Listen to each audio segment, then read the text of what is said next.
We have made it possible to bring Ghana to the world. We have brought small and medium businesses closer to their customers across the regions in Ghana with our SME support facilities.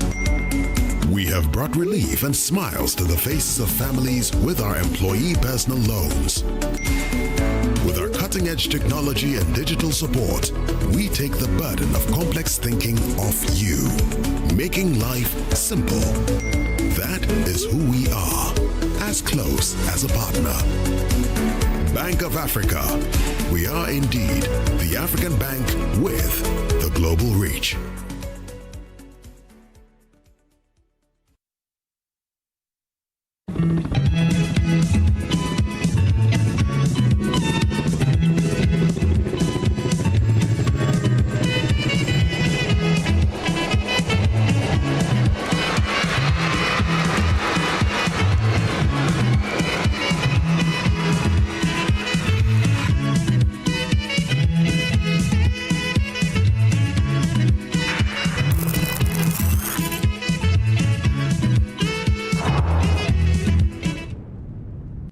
Welcome back. This is Newsfile, and here on Newsfile we put Ghana first.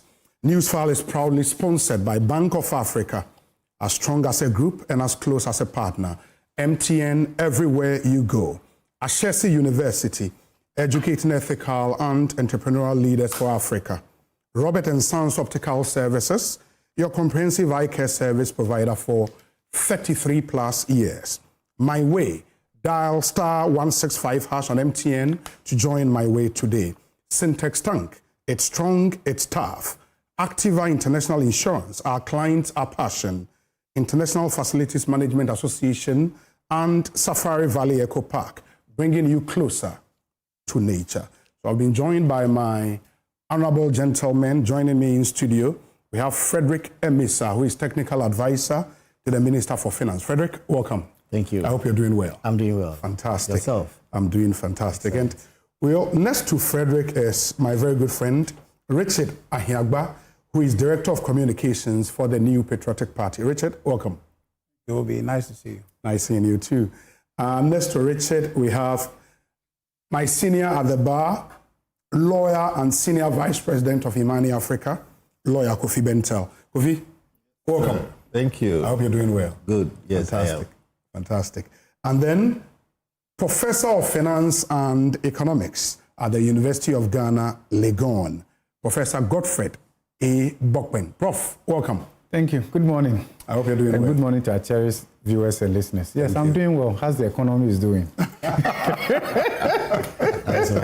a compliment. That's a good one. Fantastic. So maybe I'll start with you, Frederick, because you are from the Ministry of Finance. You would recall that within the week, COCOBOD issued a statement. Yes.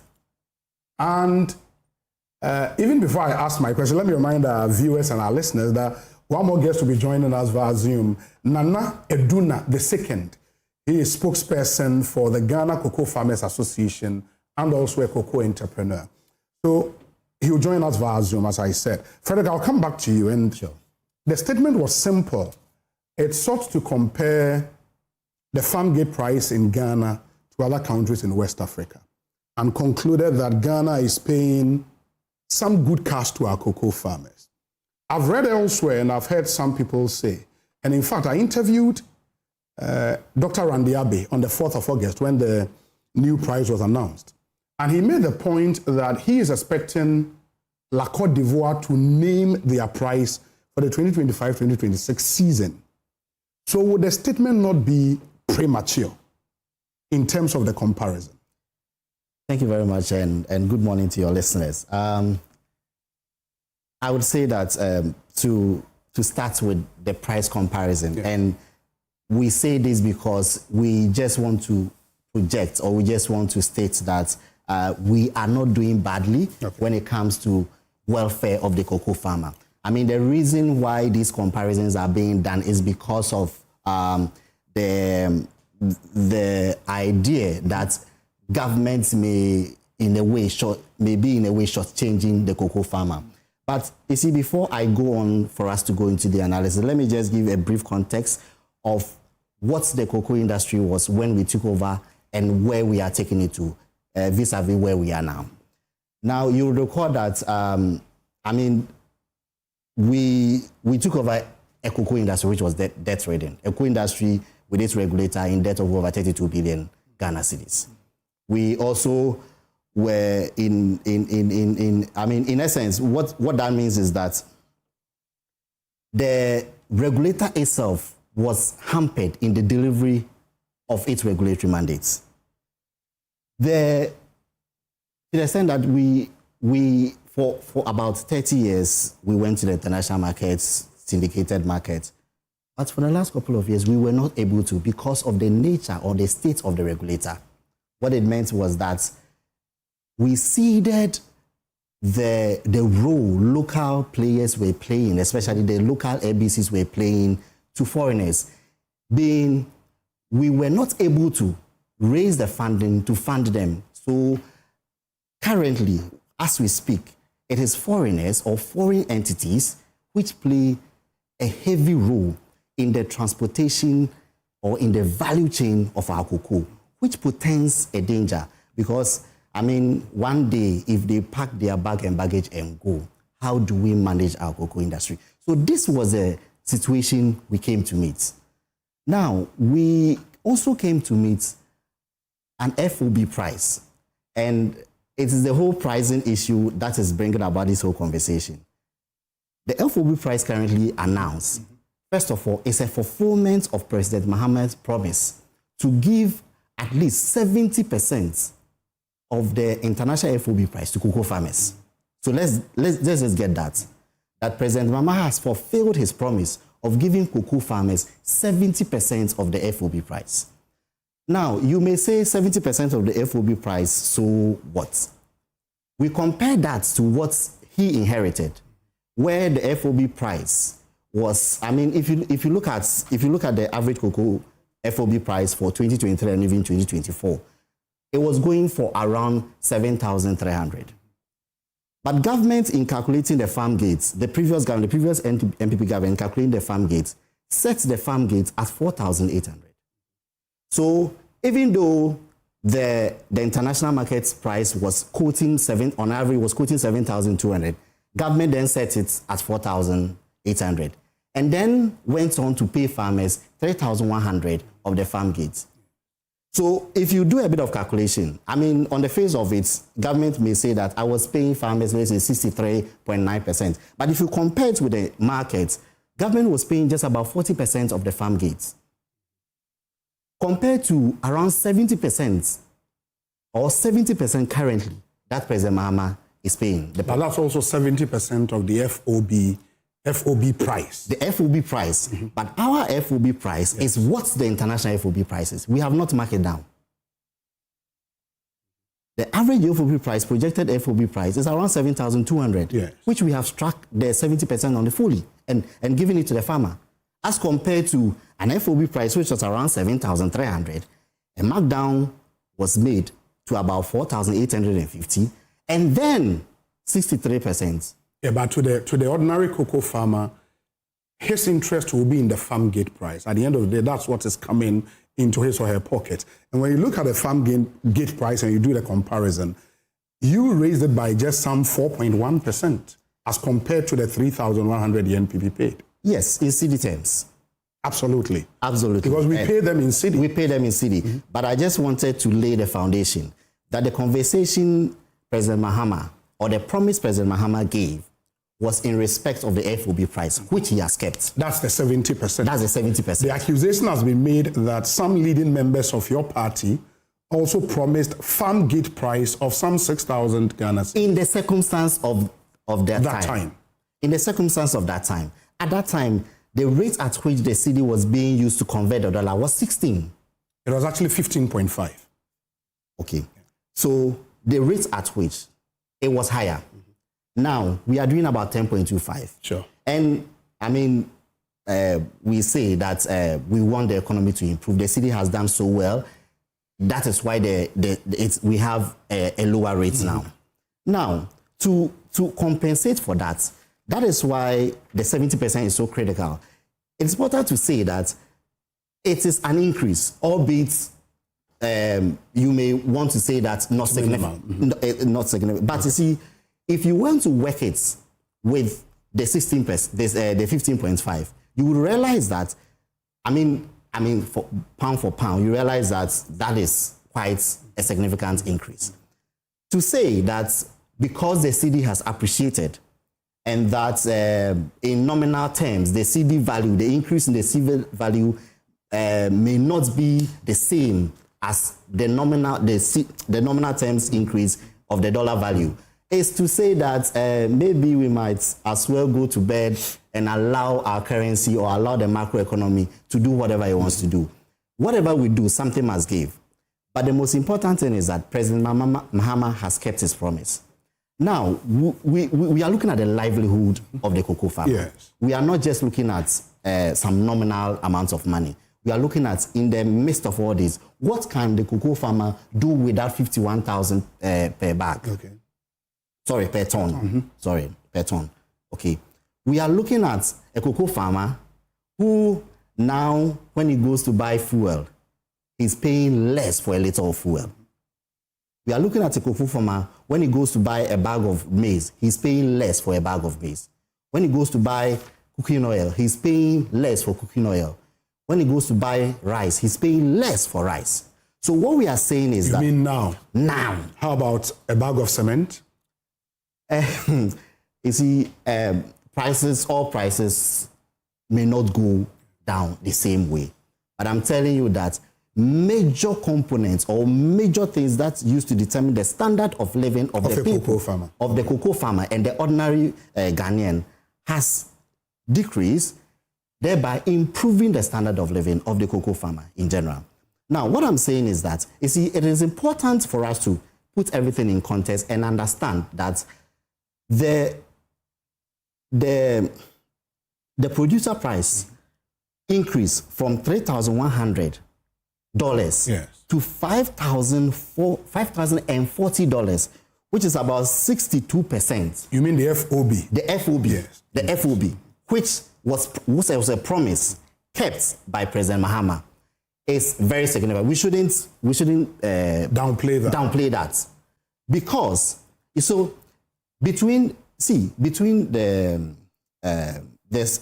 the second quarter, do you know that President Mahama's government was paying almost 100%, was giving almost 100% of the FOB price to cocoa farmers?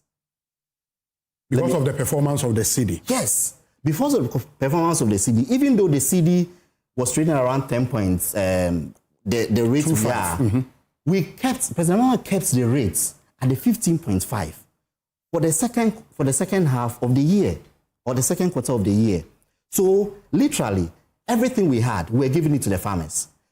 I mean, I'm saying this to show the commitments of President Mahama or the NDC government to the plight of the cocoa farmer.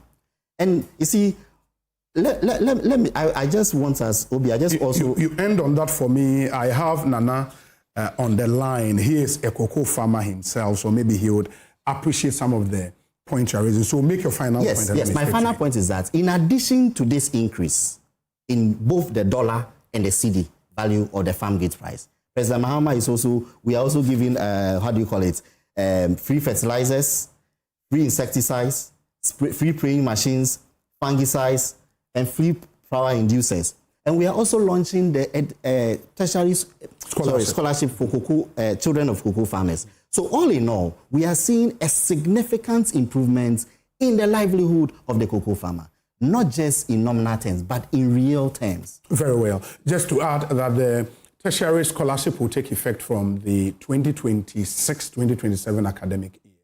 And the free fertilizer and all the good stuff he mentioned would kick in as and when it's ready. But let me speak to Nana Eduna, the second, who is joining us via Zoom. Nana, if you can hear me, good morning. Nana, please unmute so we can hear you.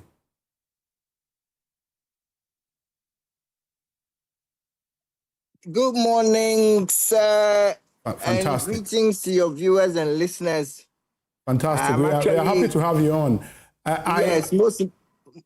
Yes, sir, go on.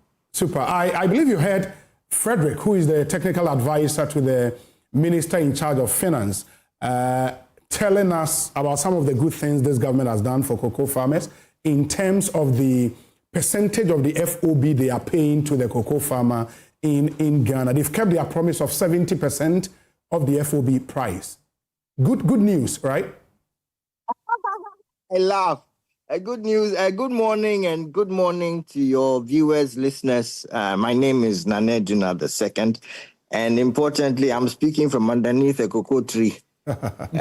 Importantly, and right in the city of Accra, where we've opened our Heritage and Cacao Heritage and History Museum. I mean, because without going back to understand the full story of how we got here, it's difficult for people like the technical advisor, who's for want of a better, who's speaking a lot of fine technical financial jargon, but really on the ground and in real life practice, it doesn't really mean much.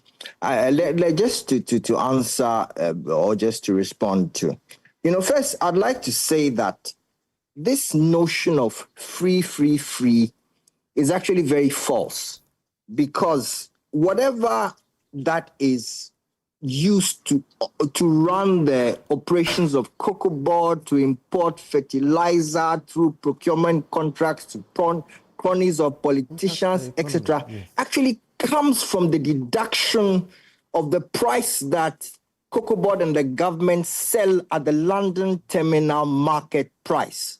And so that is actually part of what we cocoa farmers are actually putting in. So for anybody to come and tell us that the thing is free is actually deceptive. So let's get that fact very, very clear. People talk about scholarships but if you don't actually even have the basic fundamentals right from primary school in terms of the suffering and the hardships that some of the farmers experience, how do you then benefit from tertiary education and free scholarships?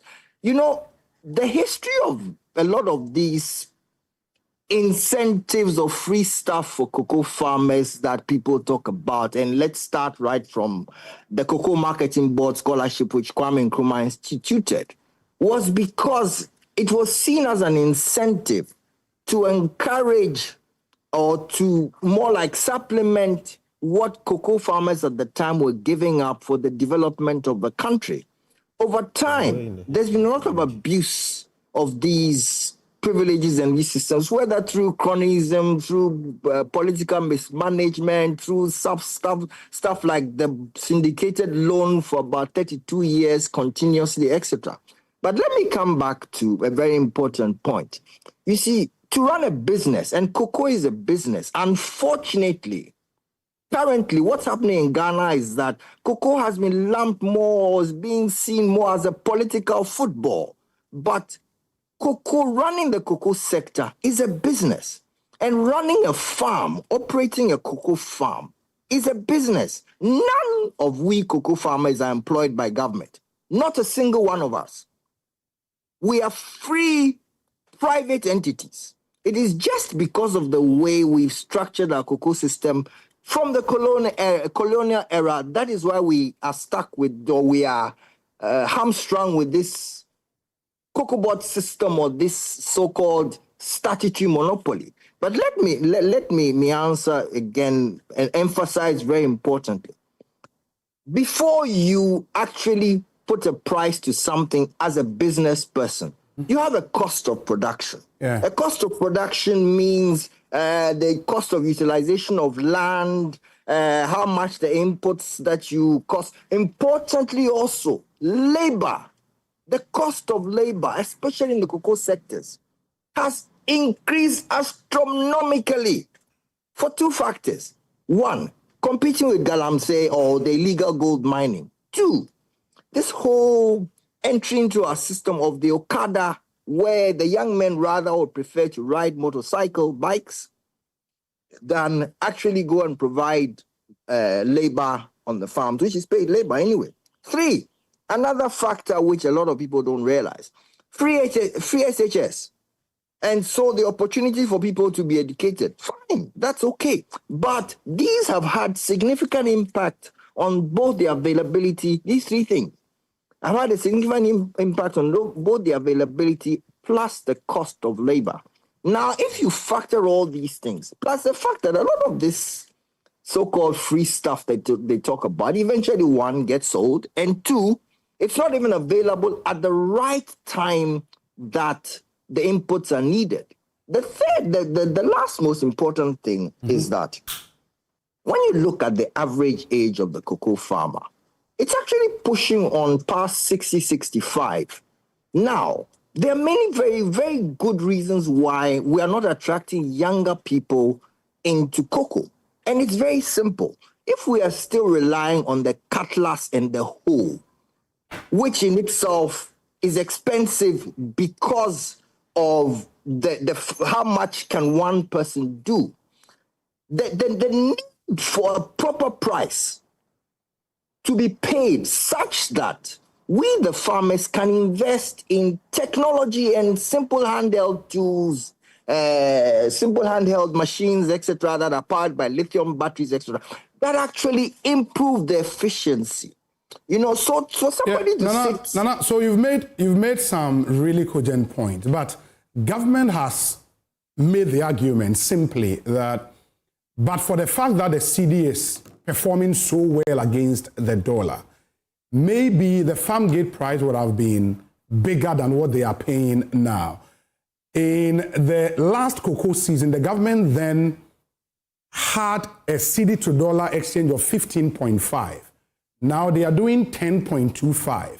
So even when the FOB price is higher, they are paying 5,040. But because you have to measure that against the prevailing Cedi to dollar rate, that's how come they are paying what they are paying now. So you cannot blame them, can you? Can I respond to that and say that, you know, it's been said a couple of times, and I shared a Fitch article with your producer. I don't know whether you got hand of it. Yes, you I know, did. There are very, very simple, straightforward fiscal and operational constraints within our current cocoa model. There's a lot of waste, there's overemployment, there's a bloated bureaucracy, and so many other things, which is actually sitting on our ability to give the end producer, the farmer, the right appropriate price. Listen, I can mention off the top of my head the divisions of COCOBOD. Cocoa Research Institute of Ghana, Craig, absolutely critical research. Cocoa Marketing Company, CMC, in charge of foreign operations, etc. Absolutely critical, can be done in a different way. Cocoa Quality Control Company, QCC, absolutely critical. Important for quality, absolutely critical. Cocoa Health and Extension Division, CHED, can be done away with. They should go and farm. Seed Production Division, they can be done away with. They should go and farm.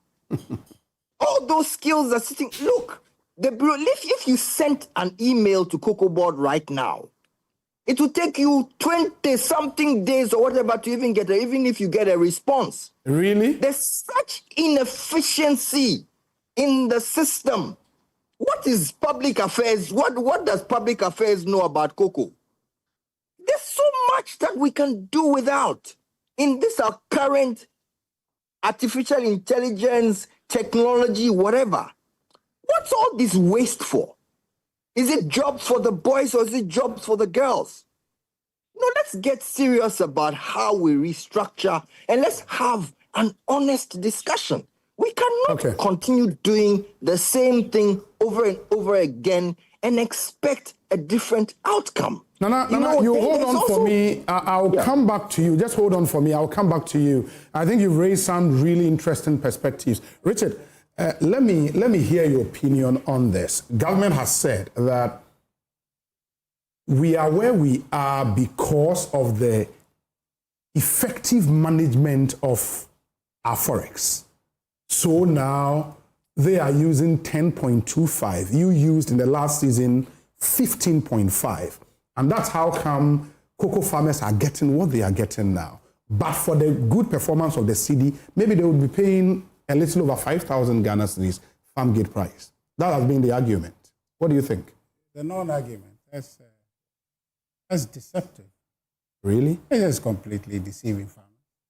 You know, the whole NDC setup, Obi, has been live from day one. All of the 2024 campaign, at least I'm focusing on that because that's where the promise of we're going to pay cocoa farmers more came to light. Some of them went as far as saying that we're going to pay 7,000.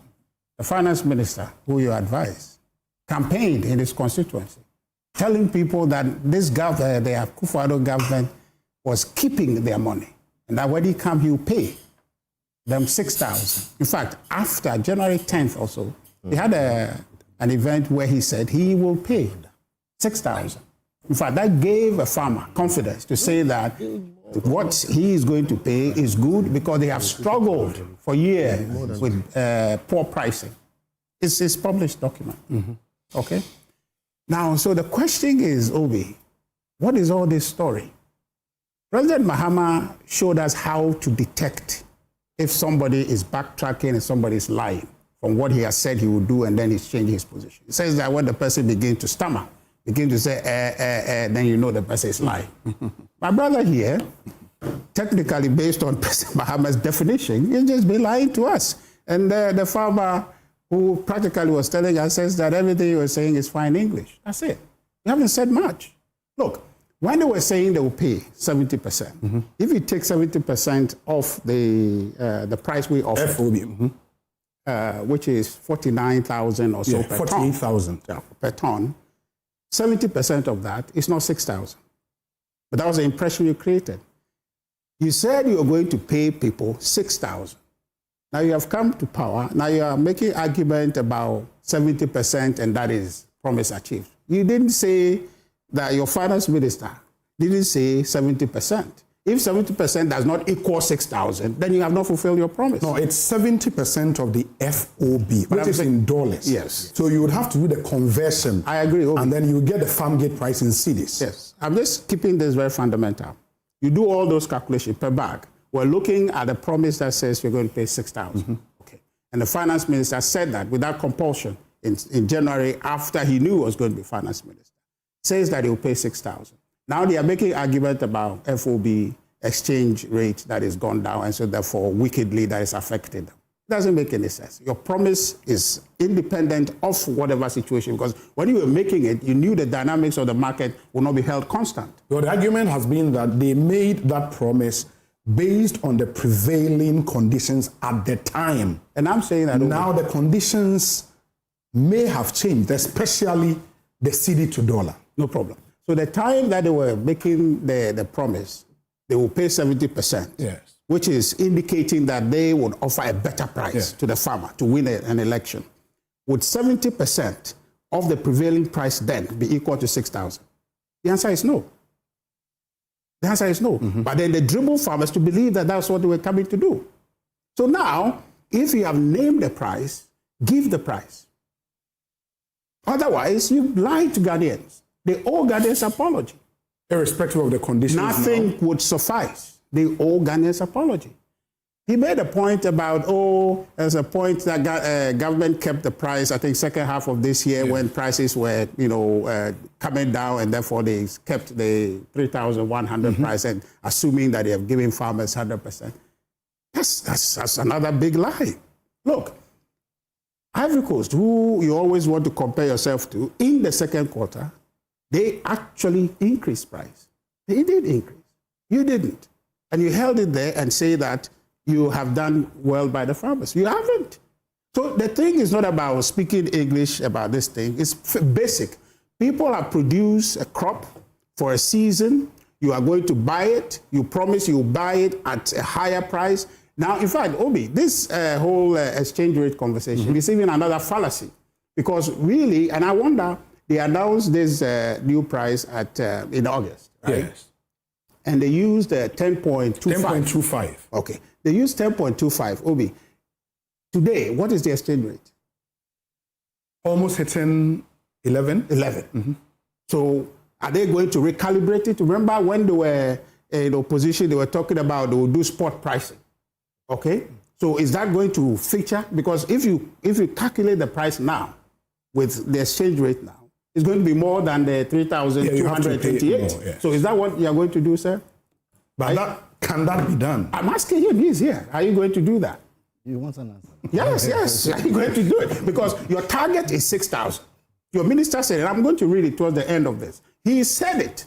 And the farmer took solace in that. In fact, there's one economist, Mary Opong, actually cautioned the minister that what he is saying, is he able to deliver when he was making that promise? And here we are. It's just shown that the minister cannot do it. In fact, the president, His Excellency John Dramani Mahama, at a program, one of his Thank You Tour programs, was saying to Ghanaians and cocoa farmers, that look, the chief executive of COCOBOD, my good brother, Dr. Randy Abe, will announce, I told him that in August they will announce a cocoa price, and it will be a very, very, very good price. And at that program, he was urging people who are not cocoa farmers to go and find land and start planting cocoa. Okay? So that creates a certain impression of something groundbreaking going to happen. Now here we are, a measly 128 cities and then 75 pesos or so. How groundbreaking is that? 6,000.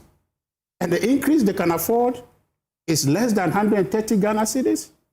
So the NDC owes Ghanaians apology. First of all, the larger Ghanaian population an apology, specifically cocoa farmers an apology. Because what they told them, for which reason, what is a Kwame Mensah or some cocoa farmer like that in Western region, I read the publication for you, said that they are happy for once that they are going to get a better deal. They told Ghanaians that the new patriotic party, the Akufo-Addo government, is keeping their money.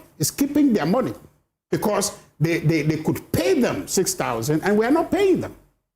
And the deception there is that if you do the 70% calculation, they say it's groundbreaking. My brother said President Mahama has fulfilled his promise. And I brought the social contract for purpose. If you make promises to people, you must deliver it. Otherwise, Obi, where we are heading to, our democracy will be taken for a joke. If politicians will sit on platform, strategically come up with lies, well-reasoned lies, and they carry it through, even after they have won, instead of tracking back, they still further that conversation. But Richard, to be fair, because we don't pay cocoa farmers in dollars, you cannot have this argument without recourse to the prevailing forex rate. That would be disingenuous, because at the end of the day, you have to convert. And in conversion, if the Cedi is doing well, something would have to give, as he said. That's English he's spoken, but the point is that, don't they know that when they made the promise? They're not naive, are they? They've been in government before. They were making the promise. The finance minister, January 2025, made the promise to pay 6,000. Are you saying that he doesn't know all these dynamics? Then we're in a much bigger trouble if he didn't know that. You get it? He knows everything. He knows what it was. Don't they know that the NPP was dealing with all those circumstantial matters? For which reason we're paying what we're paying? They say, no, we're keeping their money. They knew that. My good brother, didn't you know? You're the advisor. You should know. Well. Didn't you know that? Did you or not? You want him to answer? Yes, of course. Otherwise, then we're in a much bigger trouble. Because they knew. But what it was that it was a calculated lie they were forwarding. And they knew that they can deceive Ghanaians by that. And Obi, I want to read this thing. Finally. Finally. I'll do that.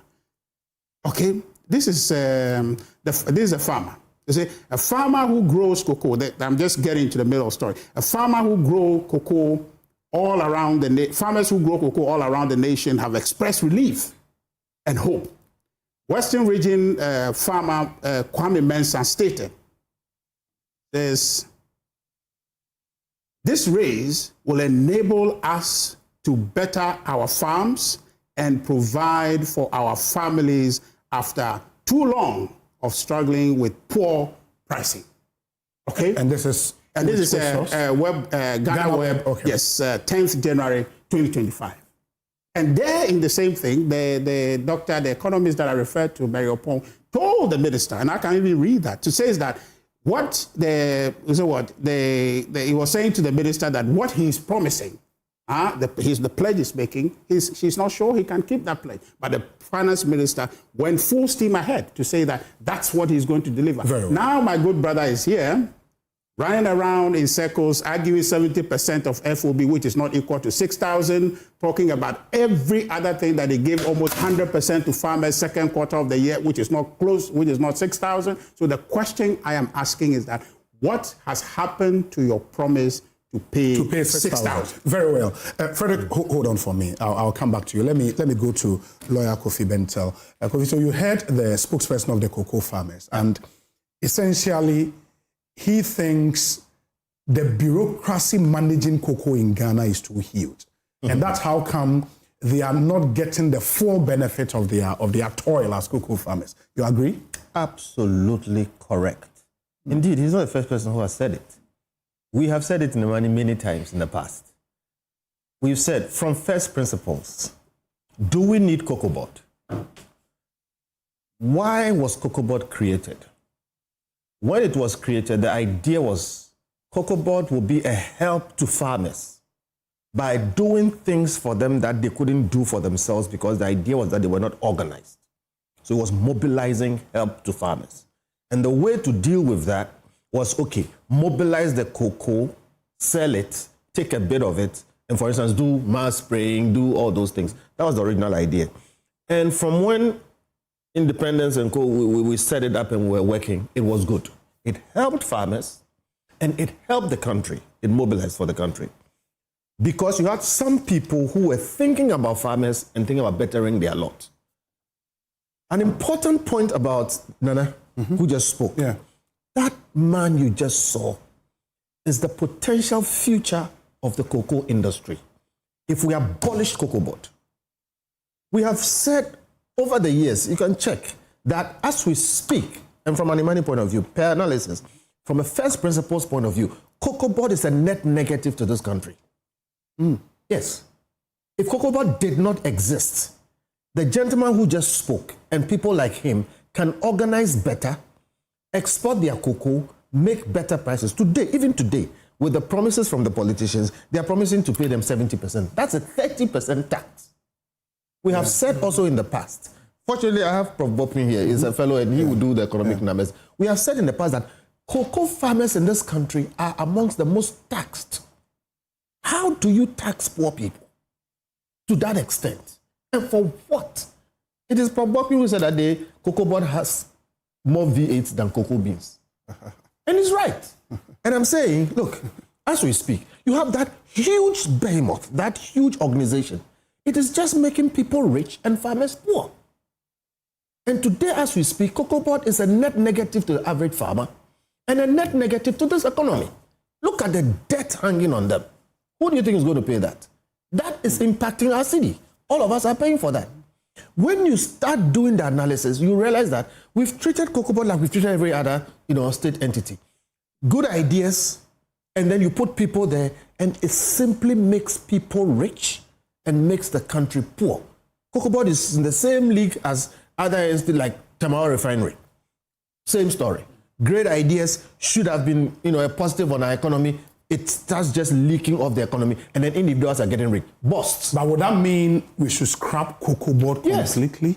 I'm telling you. If it's inefficiency in management, why don't we fix that? You think we haven't tried fixing it? We've been saying these things, and people think we are talking ideology. All right? The problem is government. You have people there are too many people wearing suits sitting in COCOBOD who don't listen to Nana. The gentleman who just spoke. Did you get the intelligence and the knowledge of the cocoa industry? How many people in COCOBOD understand it like he does? And why does anybody think that those guys sitting in COCOBOD wearing suits can do a better job than Nana? So why should Nana be paying them? And this idea that people are revulsed by, nobody owes anybody a living. When a cocoa farmer is struggling in the farm, and you come and say, I am going to help run your life, and I'm going to make it better, and you end up taking 30% of his money. And by the way, please, it is extremely disingenuous to use the exchange rate at any point in time. Why so? Let me tell you, when the currency of a country strengthens, the potential economic benefit is far higher than the downside. People tell you the theories about export, whatever it is. We have had damaged currency and our export hasn't increased. But if it strengthens, everything gets better. The simple thing, and I'll leave it to the economists, the simple thing is this. If you promise farmers 6,000, you can pay them 6,000 in Cedis and you take the hit. Government should take the hit. Absolutely, why not? You're taxing them 30%. And who should take the hit, you or them? Who is doing the work? So they should stop this argument about it's the exchange rate. The simple question is, who should take the hit? If you say 6,000, pay 6,000. Because you see, if the other thing happens, they are not going to flip it. Okay, so look, dealing with the broad issues, I'm saying, look, COCOBOD at a point was a positive, was a vehicle that added to what we had. If you spend 10 Cedis on COCOBOD, COCOBOD will deliver 100 Cedis to you because it helped us. In fact, the building of the University of Ghana, if you know the history of it, okay, they came up with this simple idea. Let's take a bit of money from each cocoa bag. They took it in a targeted way. That's why we have that institution there. That's why we have a Kwafu Hall. That's why it's named Kwafu Hall. Okay? The cocoa scholarships. He said, okay, these people, let's organize something and help their kids to grow. People sitting in Accra who can't tell the difference between a cocoa tree and are the ones. I am making a simple point, and the simple point I'm making is from first principles. It does not make sense to take the money of poor, hard-working farmers and give it to Accra-based suit-wearing people sitting in air conditions. Look at the number of people working in COCOBOD. And for these people not to be helping the farmers, but essentially leeching off them, sapping them, and sucking them dry. If we collapse COCOBOD today, Ghana's economy will be better and farmers will be better. They can organize themselves. But how would farmers be better, and how would the poor farmer in Seshioso organize better, export the cocoa beans from Ghana? How would he do it? This idea of poor farmer from Seshioso, which is true in a certain sense, is very wrong in another sense. Listen, before COCOBOD, before we established an organized system for buying and selling cocoa, farmers were selling and exporting cocoa. And indeed, the middle class in Ghana, the park grants, were either traders or cocoa farmers. It was cocoa that was making people rich. Go to your village now. When you see an old, well-built building, it used to belong to a cocoa farmer. Yeah, that's true. We have moved cocoa farmers when they were on their own from being the middle class and the upper middle class persons in this country who were feeding the gentlemen in Accra and made them poor. So this poor farmer, cocoa farmer from, you just saw a cocoa farmer. And you saw the intelligence coming out of that gentleman. On Zoom. Cocoa farmer on Zoom. And so we have these concepts. And this is what leads to a situation where they say, so somebody must organize and help them. And then you go and bring people who have no idea what cocoa farming is about. And then the next thing, they buy a series of V8s, they sit inside, and then that cocoa farmer has to fund their life, which has no bearing on them. Listen, we have therefore conceptualized this whole thing wrong. Okay. All right? And I'm saying from first principles, if the existence of COCOBOD does not add to the cocoa industry, if indeed it is a net negative to the average farmer and a net negative to the economy of Ghana, from first principles, scrap it and let's start something afresh. Very well. It is possible that cocoa or COCOBOD can organize to make cocoa better, but today they are not doing so. And I don't see a reason why you can't call Nana and a couple, and I've met a couple of them. A lot of chiefs, very educated, they're involved in cocoa farming.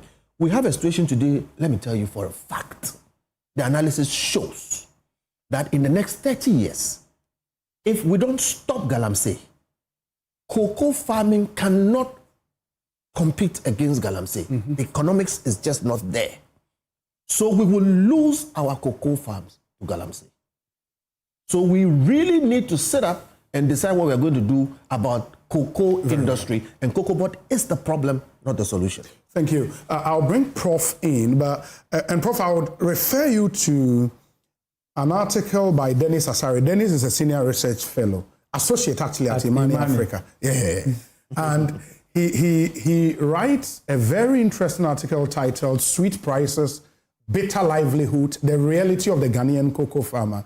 And the data he shares is worrying. I mean, the fact that close to 70% of Ghanaian cocoa farmers cultivate just at most 2 hectares. And then that can give them close to some $8-9 a year. Yes. And where it gets even worrying is the fact that when you take the average cocoa farmer in Ghana, who should earn a living income of $1.96 every day, is doing way less than that. Based on even the current 3,228 we are paying them, they are still not making that average $1.96 pesos for close to 70% of cocoa farmers. And that's really scary. You mean that that's what is wrong? They are in extreme poverty, essentially. Too much. Yeah. What is wrong with the economics?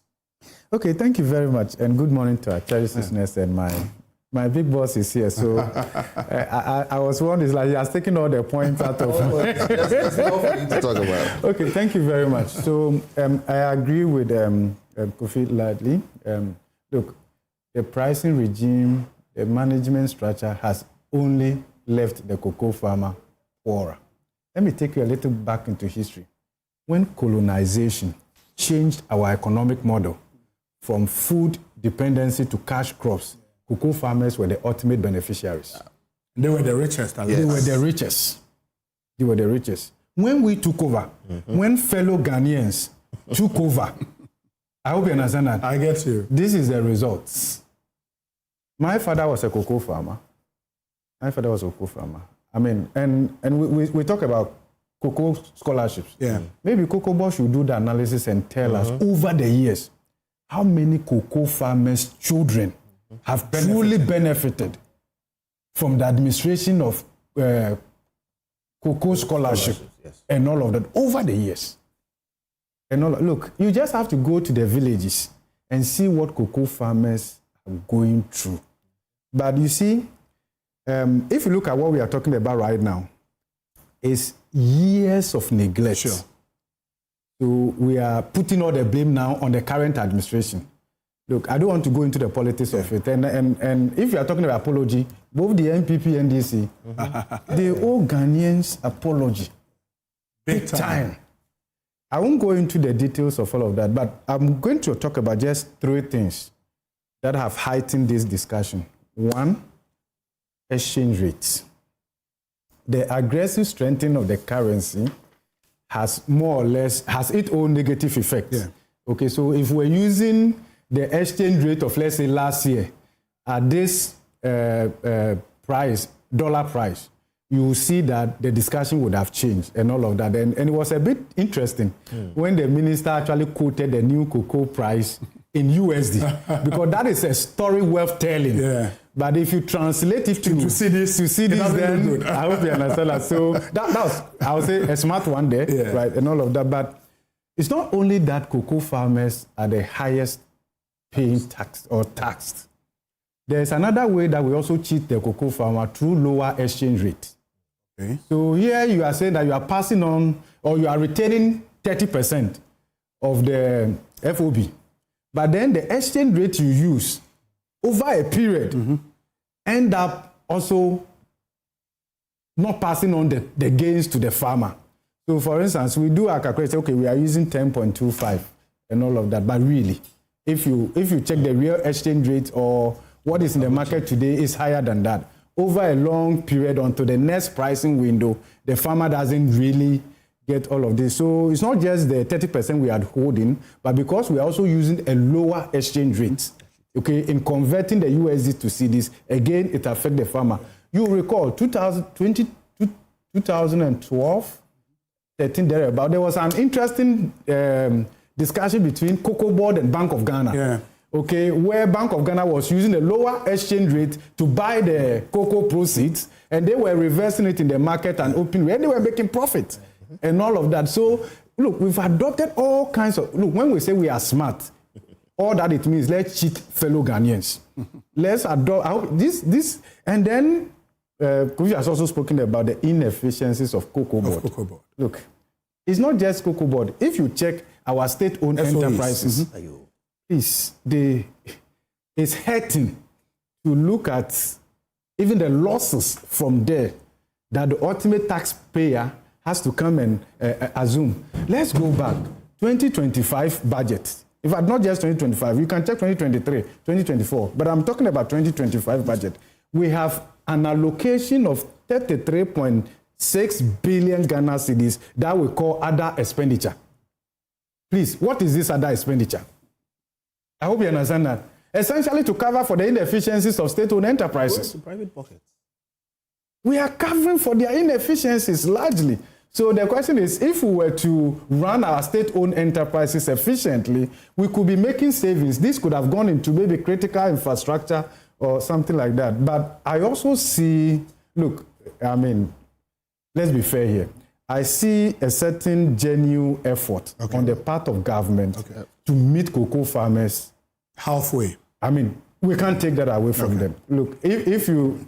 Yeah, we can't take that away from them. Agreed. And then you mean the issue of free fertilizers and all of that, and even if you look at the FOB price and what they are passing on in terms of USD to farmers, I can see some improvement from that. But I think we should be looking at a whole reform in that cocoa value chain that makes that sector attractive to young people and then attractive to business people. We need to adopt a business approach to the cocoa industry so that we don't leave it to just peasant farmers who do 4 acre or so and all of that, so that we have commercial a plantation of cocoa, because we think that our future lies in there rather than just this kind of, well, if you like, otherwise in the next 10 years or so, we will not be talking about cocoa here, because actually some of them, if you do the analysis, they may be better off maybe trading off their farmland, cocoa land, for maybe for galamsey, because if you look at how much they are getting on a daily basis, the analysis you refer to and all of that, they are doing all those analysis. Cocoa farmers are confused. They are wondering which way to go and all of that. So please, I think that this is a failure. A quick statistic. COCOBOD employs about 10,000 people across Ghana. The staff of COCOBOD? Yes. And has a monthly payroll of about $12 million. $12 million? Every month. 12 million cedis or dollars? Dollars. Check. About, if you look at the emoluments that they pay on a monthly basis, so they are around 10,000. And by the way, I'm not sure anybody knows the exact figure. But you see, we say these things, you're shocked. Very. So I would want somebody to tell me it's not true. Because we checked, and that's the information we got. I just checked again right now. $12 million converted to Ghana cedis being paid to some people every month to take care of cocoa farmers. Very well. So I think it's only fair that I allow Frederick to deal with some of the issues, and then I conclude with Nana, who is still on Zoom. Yes, Frederick, you've heard all the analysis. Sure. On Kofi Bensel's first principle, whether we even need COCOBOD at all. Yeah. That's a philosophical argument we can make, and even extend it to other state agencies or other authorities or other regulatory authorities in the economy. Yes. I mean, we cannot seem to suggest that these agencies are not important. And COCOBOD, for example, I mean, we are saying that there's a supposed tax of 30% on the farmer, but the farmer doesn't transport, the farmer doesn't export, the farmer doesn't ship, the farmer doesn't look for farmers, the farmer doesn't look for all the things that would... They don't pay LBCs. They don't pay LBCs, all the things that would take the cocoa from the farm to to the destination in Japan. So we shouldn't just simplify it as though all of that cost is in the remaining 30%. All of that cost is the remaining 30%. Sorry. Farmers don't do that. The buyers go to the farm gate. And they handle that stuff. So I don't mean to banter with that. Let's be clear. Farmers never do that. I mean, I'm saying that the COCOBOD, apart from we create an impression that maybe it's just an entity which is just there to siphon money from farmers, provide other services. I mean, for the broader conversation about whether they are being efficient and all those things, it's something we are looking at. It's something we can talk about. And that is why there's a COCOBOD restructuring going on. Another finance minister mentioned what it is that COCOBOD effectively, in the next amendment that is coming to their act, will be banned from undertaking all these quasi fiscal activities, the cocoa rules and everything. And we announced that we have banned them actually from going on with these cocoa roads and other fiscal activities. All the outstanding cocoa road projects have been transferred to the Ministry of Roads and Highways to undertake them. So there is an effort by this government to ensure that there's some efficiency in the operations of cocoa. Now but beyond what government has done with the cocoa roads, Kofi speaks about the sheer numbers in terms of the staff of COCOBOD and how much we are spending on them.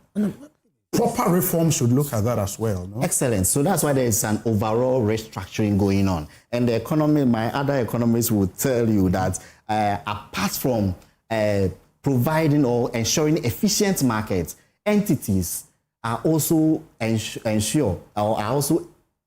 are set up for other reasons. Okay, provide employment, they provide regulation, they provide stability. So there are other reasons where these entities are. But it's a broader conversation we all have in the restructuring of COCOBOD, which is happening. Rachel says that we lied when we said that they were keeping cocoa farmers. We didn't lie. And I mentioned here that the FOB price they quoted, for which they paid 63% to farmers, 4,850, is actually lower than the prevailing FOB price at that time. Yeah. It was around 7,300. So they were keeping 2,450 of cocoa farmers. They didn't declare. Cocoa farmers' money. Of cocoa farmers' money. That is why we said they were keeping cocoa farmers' money. So that's what we mean. But they also told you that in terms of the FOB, the average for the year was that amount. So the average for the year was 7,300. You can check. Cocoa price. The average for the year was 7,300. But they quoted 4,800. And from that they paid 3,100. Then they paid 3,100. You understand? Yeah. We have quoted the average price as it is, 7,200. That's on the international market price. And hit the 70% off on it. And quoted the 5,050. Okay. So we didn't lie when we said they were keeping cocoa farmers' money. Very well. That is number one. The other thing is that, you see, you mentioned commercial farming and all these things. And part of the restructuring going on in there right now, as we speak, government, I should say, is currently working to acquire over 200,000 hectares of land. Because you see, 200,000 hectares of land for cocoa plantation. But that's huge. That is huge. Government is going to farming now. No, government is not going to farming. Government is just identifying, and the private sector would then take because over. You see, let's admit, because of the land tenure system and all these things, you will need the sovereign to sort of put its weight and then ensure that it's a barrier to FDI. It's a barrier. So a lot of work. Economics. A lot of work is going on into this. Of course, I mean, it's still in the works, right? So a lot of work is going on to it to ensure that we would have an environmentally stable way of ensuring that our cocoa farms are still, I mean, very quick. I want to, Is it a follow-up question? Yeah, it is very important. One, do you appreciate that the nature of our cocoa industry is a smallholder one, and that has a connection to the quality of our cocoa, which gains a premium? The plantation model kills that. Ivory Coast is an example. Sorry, please. Okay. Answer this together. Okay. Have you considered the cocoa galamsey economics, which tells us today that in a trajectory of 30 years, cocoa is going to go down? Now, if you're going to go into cocoa hectares, okay, as plantation model, you appreciate the kind of science that is required and the kind of knowledge and expertise, which is very different. Is the government going there? Please, this is the last one. Yeah. How much have we budgeted for that project? And how sure are we that we are going to get money? Because I can tell you, whether NDC or MPP, that the money will be spent. But at the end of the day, we'll come and give excuses why it failed. No, but I think you said government is only acquiring the land. No. And the private sector will come in. I said like 3 or 4 things. Let me explain. The economics of it. Okay, you go. Relax. Relax.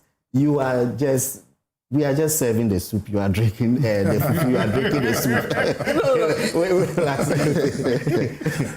See, the issue about the viability of the cocoa industry, that is what is informing government to take this step of doing or taking a bold intervention. Our quality, Ghana's premium cocoa, as vis-a-vis the other countries, is sort of a technology we have developed, which will be incorporated. So all these things are being worked on. Like, please let me answer. like I said, all these things are being worked on. But the most important thing I wanted to respond to Professor. Finish my own. If you do everything, the quality thing you're talking about, because of time we can't go there, but the plantation model does not preserve our quality. You can't make that. No, relax. You don't make that category. That's definite statement. No, don't make that definite statement. Oh, if we have time, I'll explain. No.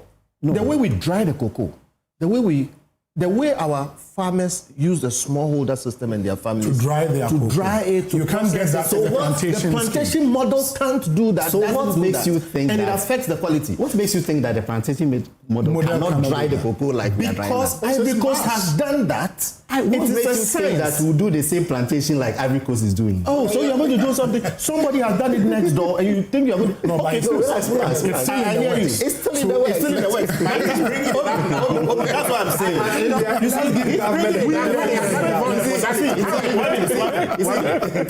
I'm happy for you to try and develop the cocoa industry. Ask him how they are going to do it. But my worry, based on all this analysis we've done over the years, the money will be spent. I'm telling you, the first major problem, the Galamsey cocoa economy shows that cocoa cannot compete with Galamsey. So if you do all of these things and we don't deal with Galamsey, forget it. It will not work. Okay, finally, let me bring Nana in. So on the economics of things, I mean, I'm sure the paper will be out. You will read it. As usual, we would invite civil society like yourself and to critique. I've seen bits of that. Oh, we invite you. We are researching so you can talk to our researchers. Not for the money. Palm oil and all of that. So, we always open ourselves. Yeah, we always open ourselves up. We put so I'm willing to give government the benefit of the doubt here. To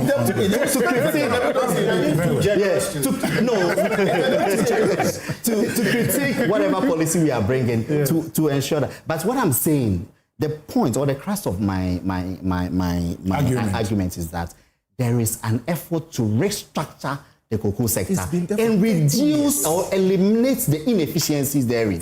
We admit that there are inefficiencies. That is why government is taking these steps to ensure that the cocoa sector is viable over the next 30 years and beyond, and then also it is viable now and we don't lose our cocoa industry. Freddie, thank you. Nana, are you still on the line?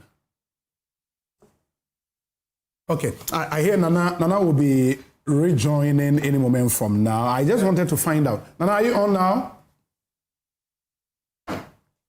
Hello, Nana? Nana, please unmute and let me hear you. Yes, I'm on now. Fantastic. So as a farmer yourself, are you really expecting, or were you expecting the 6,000 Ghana cedis as promised? Dodge that question and say that I would not even focus on price, and I would just like to respond to a few of the things that were being discussed earlier on. Okay. You know, there's a conversation has to start and has to continue about how we restructure our cocoa sector for ourselves. Price is one part of the discussion. I think the most important part of the discussion is value addition of what we do with our cocoa such that we benefit and use it for ourselves. You know, this whole idea about going to do plantation and all that thing that it actually reflects financial people sitting down and making projections based on how much they are going to get. It has no consideration of the ecology or of the actual reality on the ground of what cocoa farming is or what it does. You know, first and foremost, as Mr. Benton mentioned, our quality depends very much on how we handle our cocoa. And we get a premium, and we actually impact the confectionery industry significantly, because when big buyers are buying cocoa, they actually buy Ghana cocoa to flavor cocoa, not to use as just simple chocolate. No. we have a unique position in the cocoa sector because of the kind of way we do our cocoa. That's going to be lost with any commercial way. But let me just come back to responding to the commercial thing as well. Mm-hmm. You know, our basic foodstuffs, whether it is plantain, whether it is cassava, whether it is cocoa yam, whatever, come from the cocoa growing areas.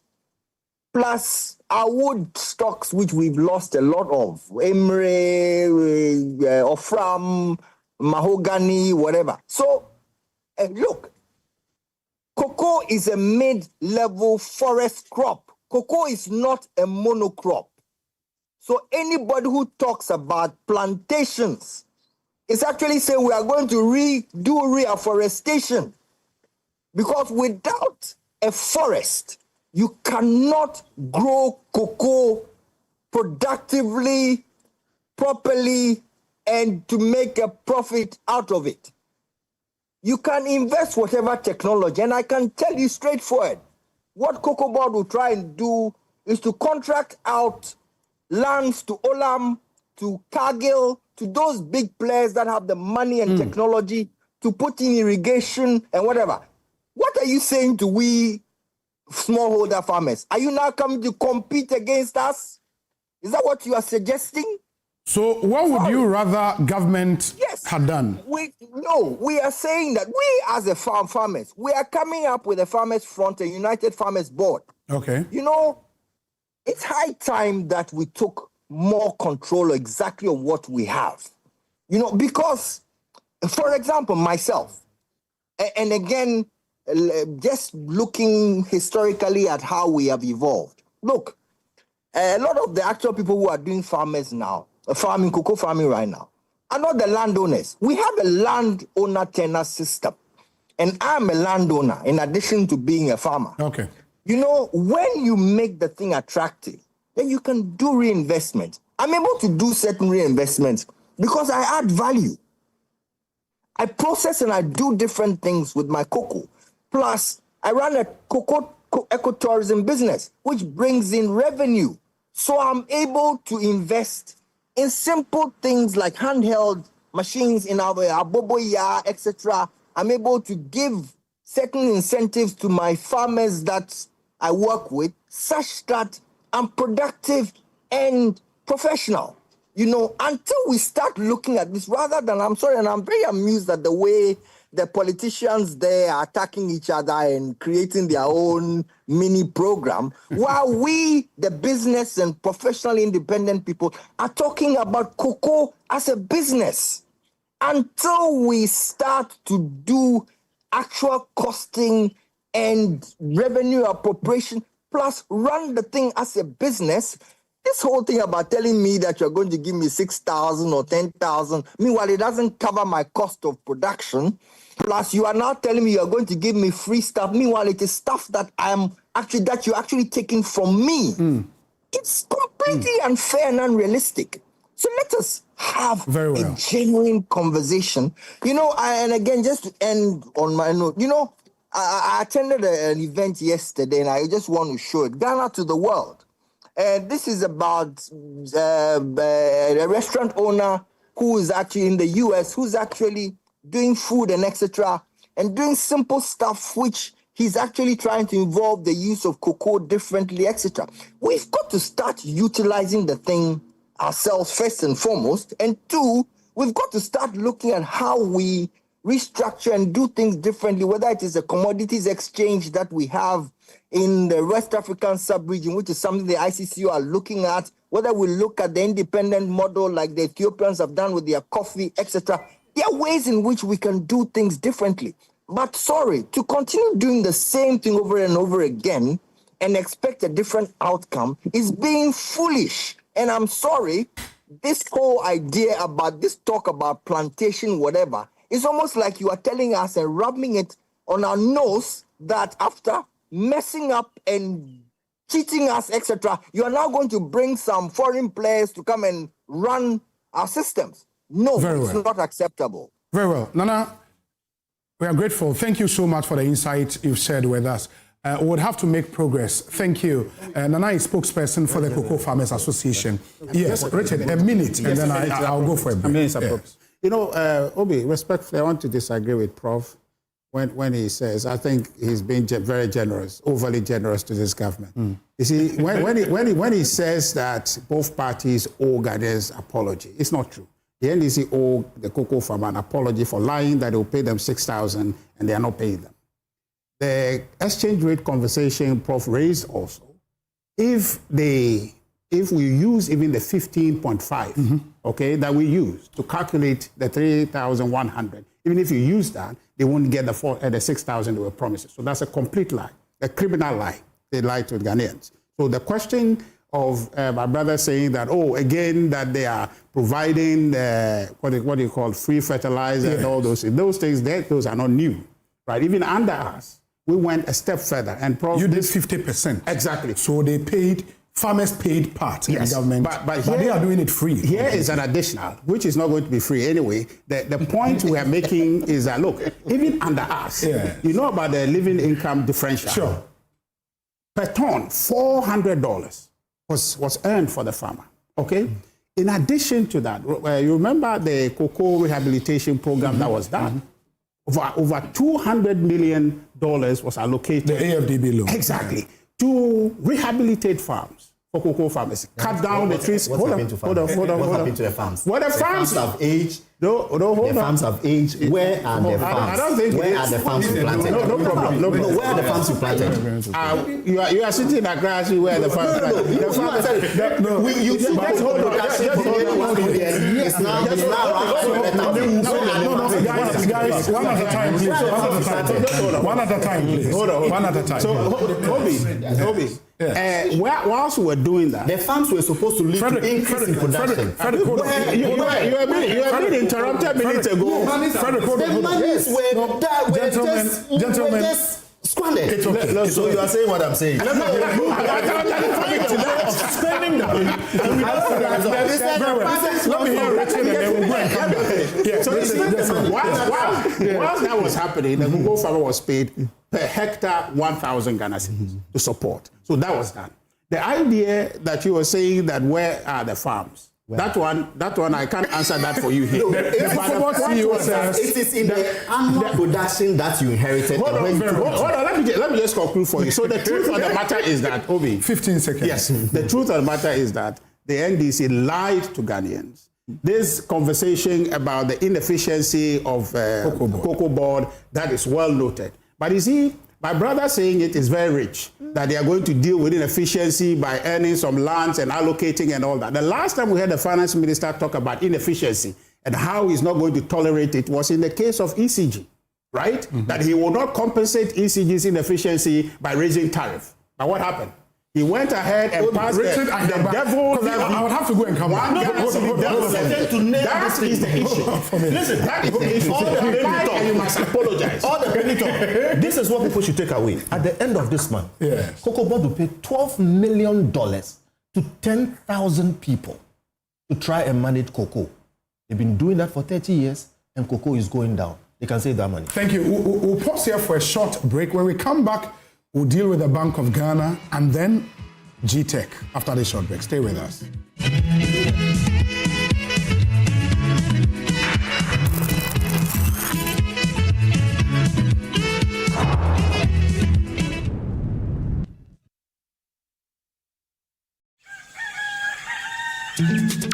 Still, Misaka, and Nemum was a summer brabo, and it can afford Swabrabo.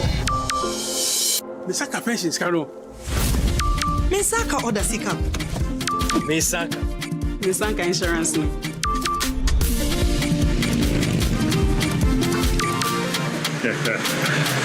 Misaka loan. Momo Fogusuri ejumaden, the aboye nyina ye sika ho ban. Se MTN ana momo jumayeni befrewa or the 0244 300,000 ene befrew. Na numpo orimbitsaw one time password ana se upin code enti wonso ye wa femu die na ma weni na ho na wonsa enka omo.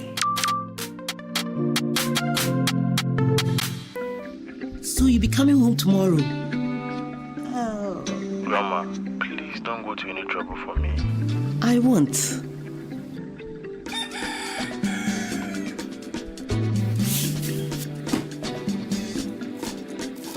Back pain? Don't sweep your health under the rug. Grandma, I told you to relax. Health issues, sick, unwell, busy and can't make it all the way to the hospital. Berry Health. We bring the doctors and medication to you. Berry Health. Your phone, your doctors, your peace of mind.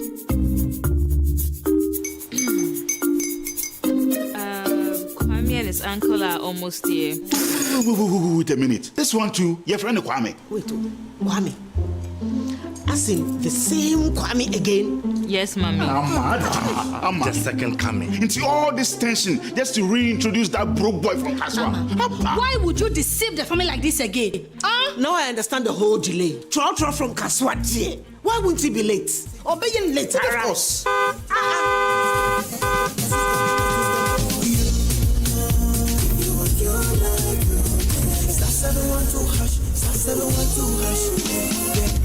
You go give me the luckiest. Coffee from Georgia be luckiest. From not them your country be luckiest. Yeah, you go give me luckiest. No matter why you're luckiest. Everybody go be that luckiest.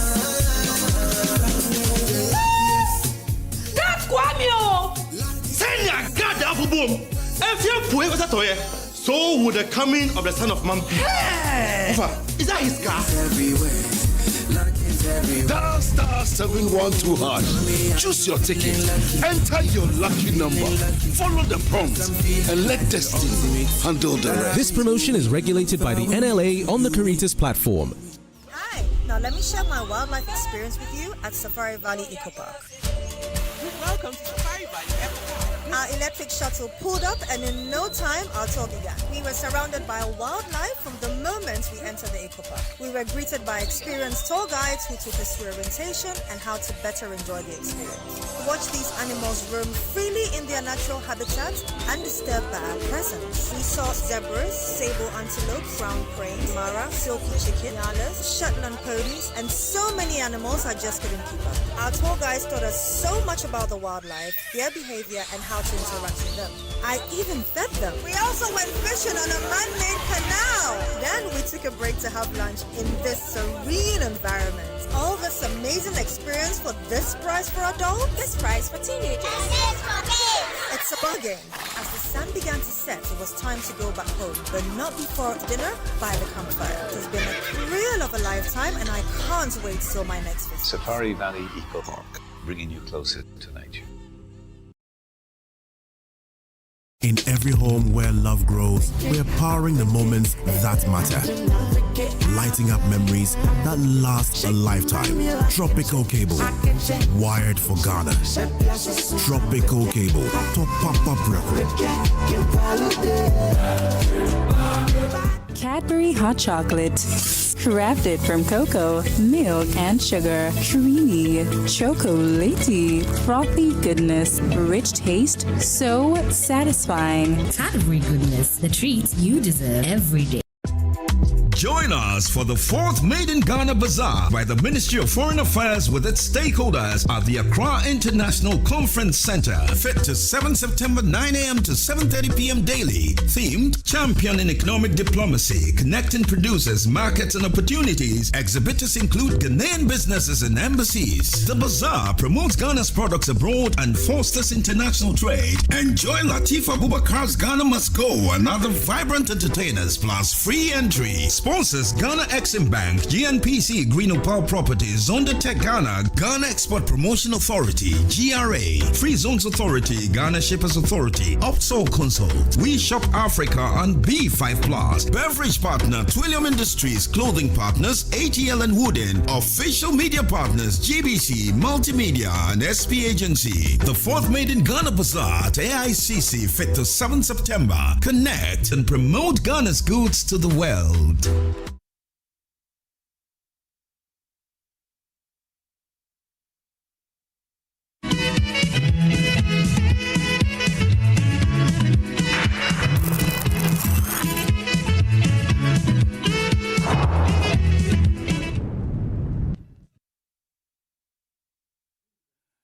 Welcome back. This is Newsfile, and here on Newsfile, we put Ghana first.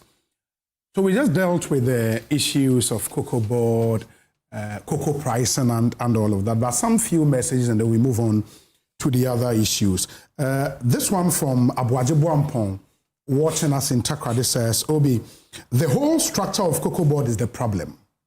Appointment based on patronage, not merit. Key leadership positions within COCOBOD are often filled as political rewards rather than based on technical expertise in agri, finance, or supply chain management. This leads to a lack of strategic vision and operational competence. That's from Abuaje Buampo. Abuaje, thank you. This one says, Obi, my granny who passed on about 3 years ago at age 115, was able to organize herself to farm acres of land while carrying others cocoa as labor to make more money at her young age to ensure her children are well educated. Through that, she was able to send her children to the University of Ghana in the 80s, as well as sponsoring some to the UK for a better life while she made a better living here. Now, through her hard work, myself and numerous children are now graduate and living our lives. But the sad point is that the whole village which she stayed to do all these is now turning into a Galamsey town in the Echima Impunua district of the Ashanti region, because farmers are not making much compared to their work input. They prefer to give their land for illegal mining. None of her children or grandchildren, including myself, benefited from cocoa scholarship either. In fact, it has been years of neglect, and politicians must apologize to the cocoa farmers and stop politicizing this cocoa matter. It doesn't make the sector attractive anymore. Obi, a little perspective on the cocoa producer price. Is the current NDC position not inimical to the farmers? One, interbank rate is not the real rate the farmers have to deal with, as they cannot get it from the banks and therefore have to go to the black market, making them worse off in input acquisitions. Two, prices are going up regardless of the exchange rate.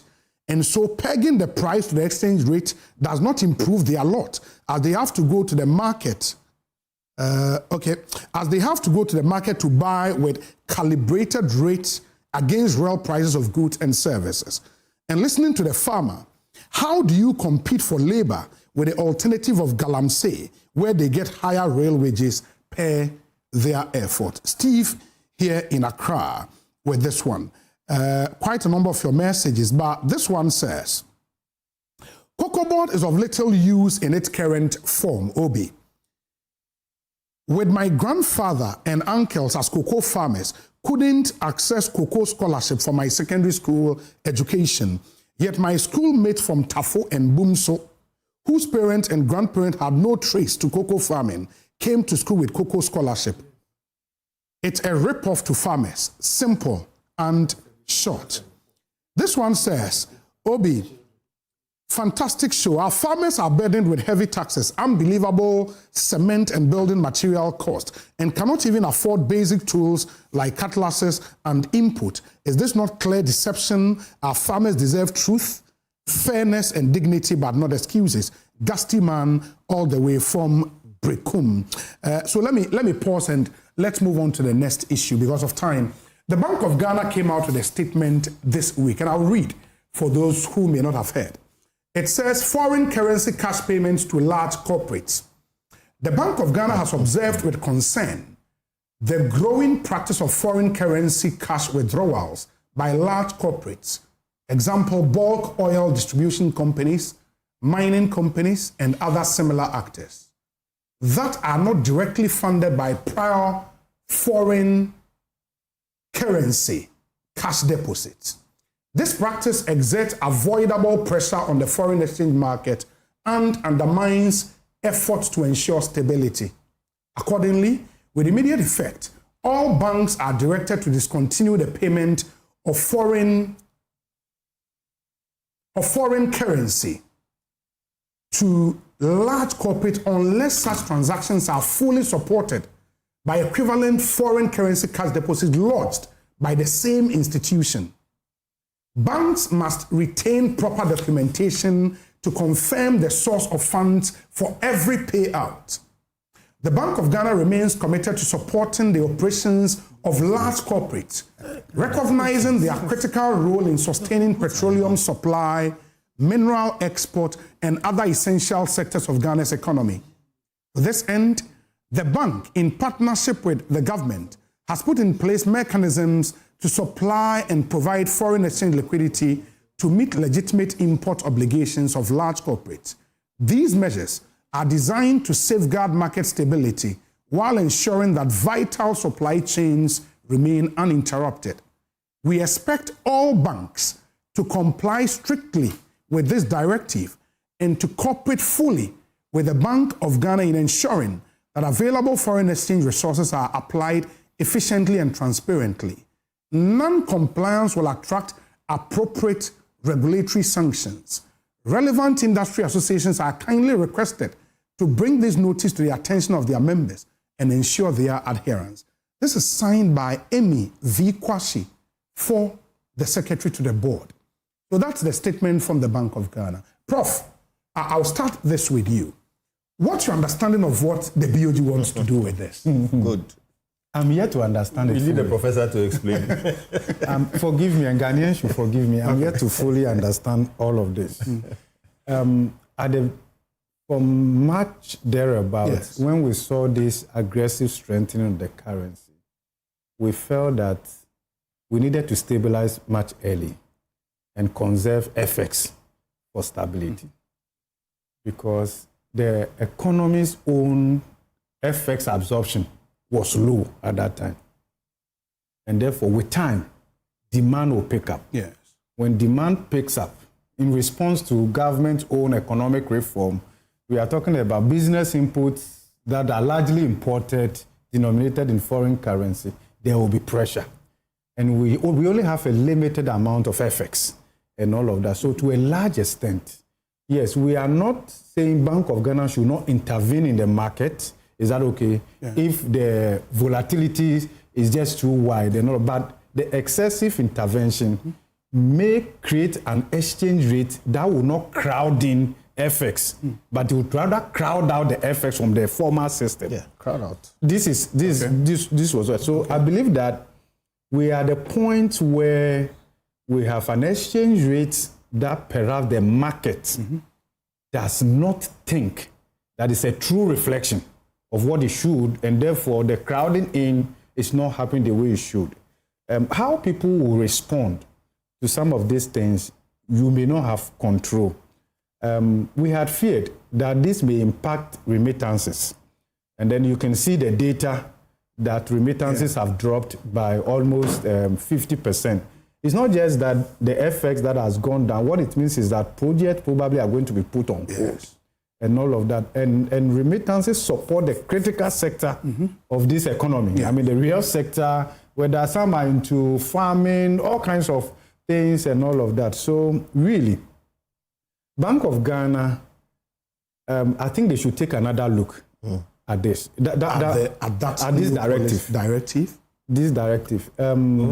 If my memory serves me right, 2013, 2014, we had a similar challenge. There was even a decision where... A cap on how much you can get from. And even your foreign FX will be converted and all of that. Look, we've gone through a lot of this and all of that. And I think that ultimately it didn't serve us well. This country, we are too fixated on exchange rates. Too much. Our economy is too much dependent on exchange rate rather than the fundamentals of the economy, rather than the real sector of the economy. And I think that is problematic. Look, exchange rate is not to be pursued as an end in itself. It's a means to an end. A means to an end. Okay, so it's all about what economy do we want? And how do we position the exchange rate to a large extent? And that is why no country is really practicing free market system in this area. Okay, so central banks intervene and all of that, okay, and manage it to some extent. So I think the problem has to do with what we are going through has more to do with the aggressive strengthening of the currency. I hope you understand that. And the fact that it's not driven, and we have said this before, that the fundamentals of the economy hasn't transformed. We haven't seen structural transformation or productivity transformation. In as much as I commend Bank of Ghana and also Ministry of Finance in terms of how they have coordinated this from the fiscal discipline and the prudent, I mean, I commend them for that. But I think that, yes, at some point, you want to ask yourself whether this is serving the economy the way we want it and all of that. And what should we do in terms of the exchange rate to crowd in FX? If we are not careful. But Prof, when you listen to the BOG governor, when he met CEOs of banks in Accra, so he makes the point that we will no longer allow hidden practices in the remittance and FX space that distort market signals, erode trust, and undermine the cedi. The stability we fought to restore will not be sacrificed on the altar of non-compliance. So you get the feeling that this statement is bigger, is part of a bigger plan to deal with the volatilities in the sector. Precisely. I don't have a problem. I remember that the more Bank of Ghana wants to have greater control in all of this, the signal it sends to the market is that it artificial? May not. Look, remember, you are not managing the economy for yourself alone.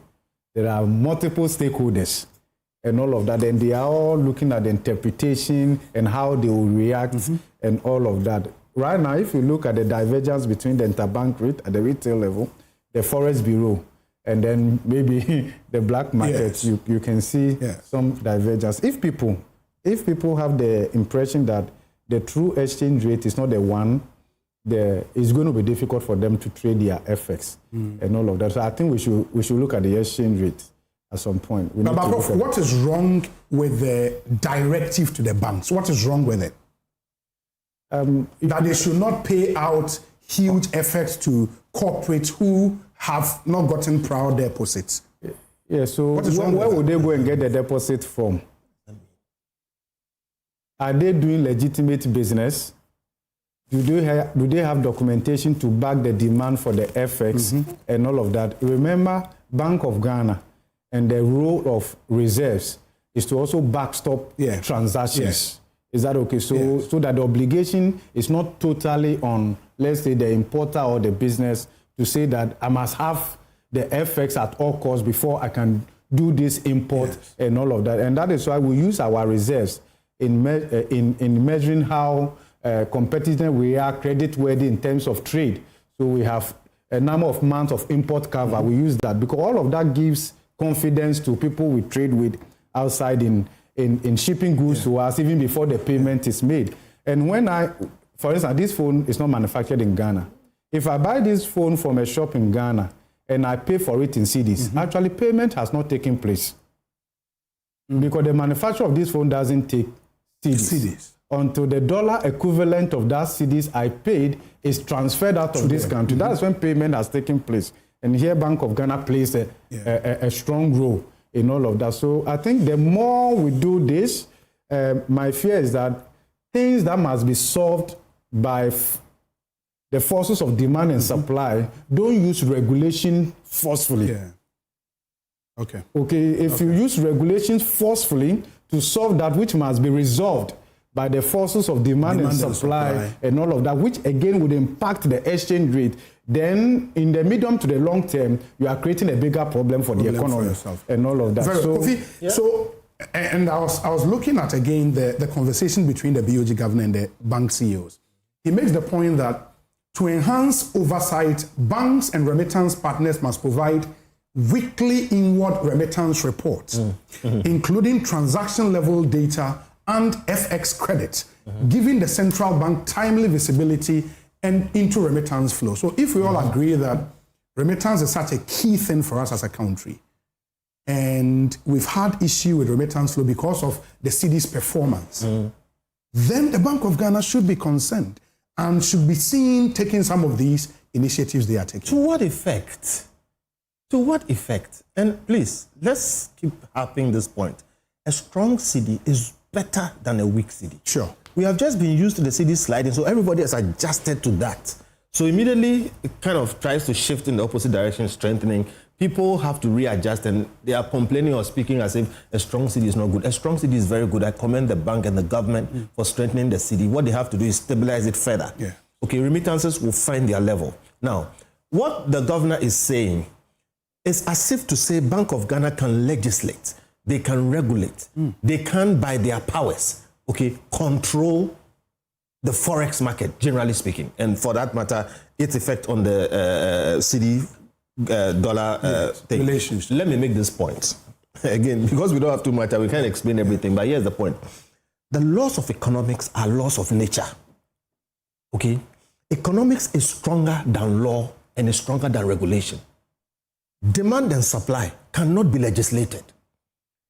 What the governor is saying, and I'm happy you started with the professor, because I was saying to him that after so much analysis, I don't understand what he's trying to say.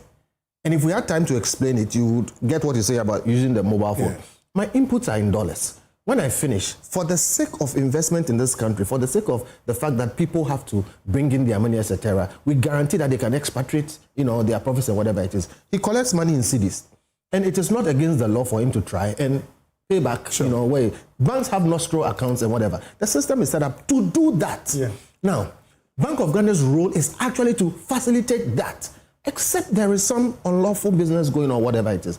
Now you are saying that after I've traded and done whatever I've done with my dollar inputs and everything, collected my money and everything is fine, I cannot, take the money out, or I cannot pay myself in dollars, or I cannot convert the money to dollars. Is that your understanding of the directive? I said I don't understand what the bank... Okay, that's fine. And I'm saying that if the net effect of it is that, okay, I've collected cedis, I have 100 million cedis, and you are saying that, one, the local bank should not pay me forex against that. I don't understand how that works. Bottom line, much as I appreciate what is happening, strengthening the cedi, etc., they must be careful not to make it too artificial. Okay. We have already gotten warning from other places that, hey, please, loosen your hand on this kind of artificial cedi strengthening. And I think we must be careful about that. I have made the point. Let me just add quickly before that if in a year, within 5-6 months, your currency has strengthened by about 40% or so, you cannot call that stability. That's artificial. It's not stability? That's more of a disruption. Okay. It is movement in a different direction. Stability is, finish. Yeah, so we thought it was too aggressive. The pace had been front-loaded. Yeah. This could have been done maybe over a certain period of time, then the market would adjust and all of that. So I think that is where, yes, as I indicated, I commend Bank of Ghana and the Ministry of Finance, especially with the fiscal discipline, expenditure cut and all of that. But what we have seen here is too aggressive. And look, there are other implications that I didn't talk about. We are encouraging influx of imports and smuggling. Overall, the competitiveness of our domestic private sector may be compromised if we are not careful the way we are going. So, as I indicated, it's about... But Prof, I think also critically, maybe we have to understand what exactly this directive is about, because I get the sense that we all don't seem to... I just got a message. This one says, Obi, my understanding of the BOG's directive is that people should not withdraw. Not saying don't transfer. Yes. Withdraw if you have forex deposit. So we must be clear. And he says maybe we all don't understand the directive, so we should probably understand it first. So I think that's I was on the floor. Yes. So I said, clarify it. Okay. Because clearly, if the professor said he didn't understand, who am I? That is one. So it is the responsibility of the Bank of Ghana to clarify. That is one. Number two.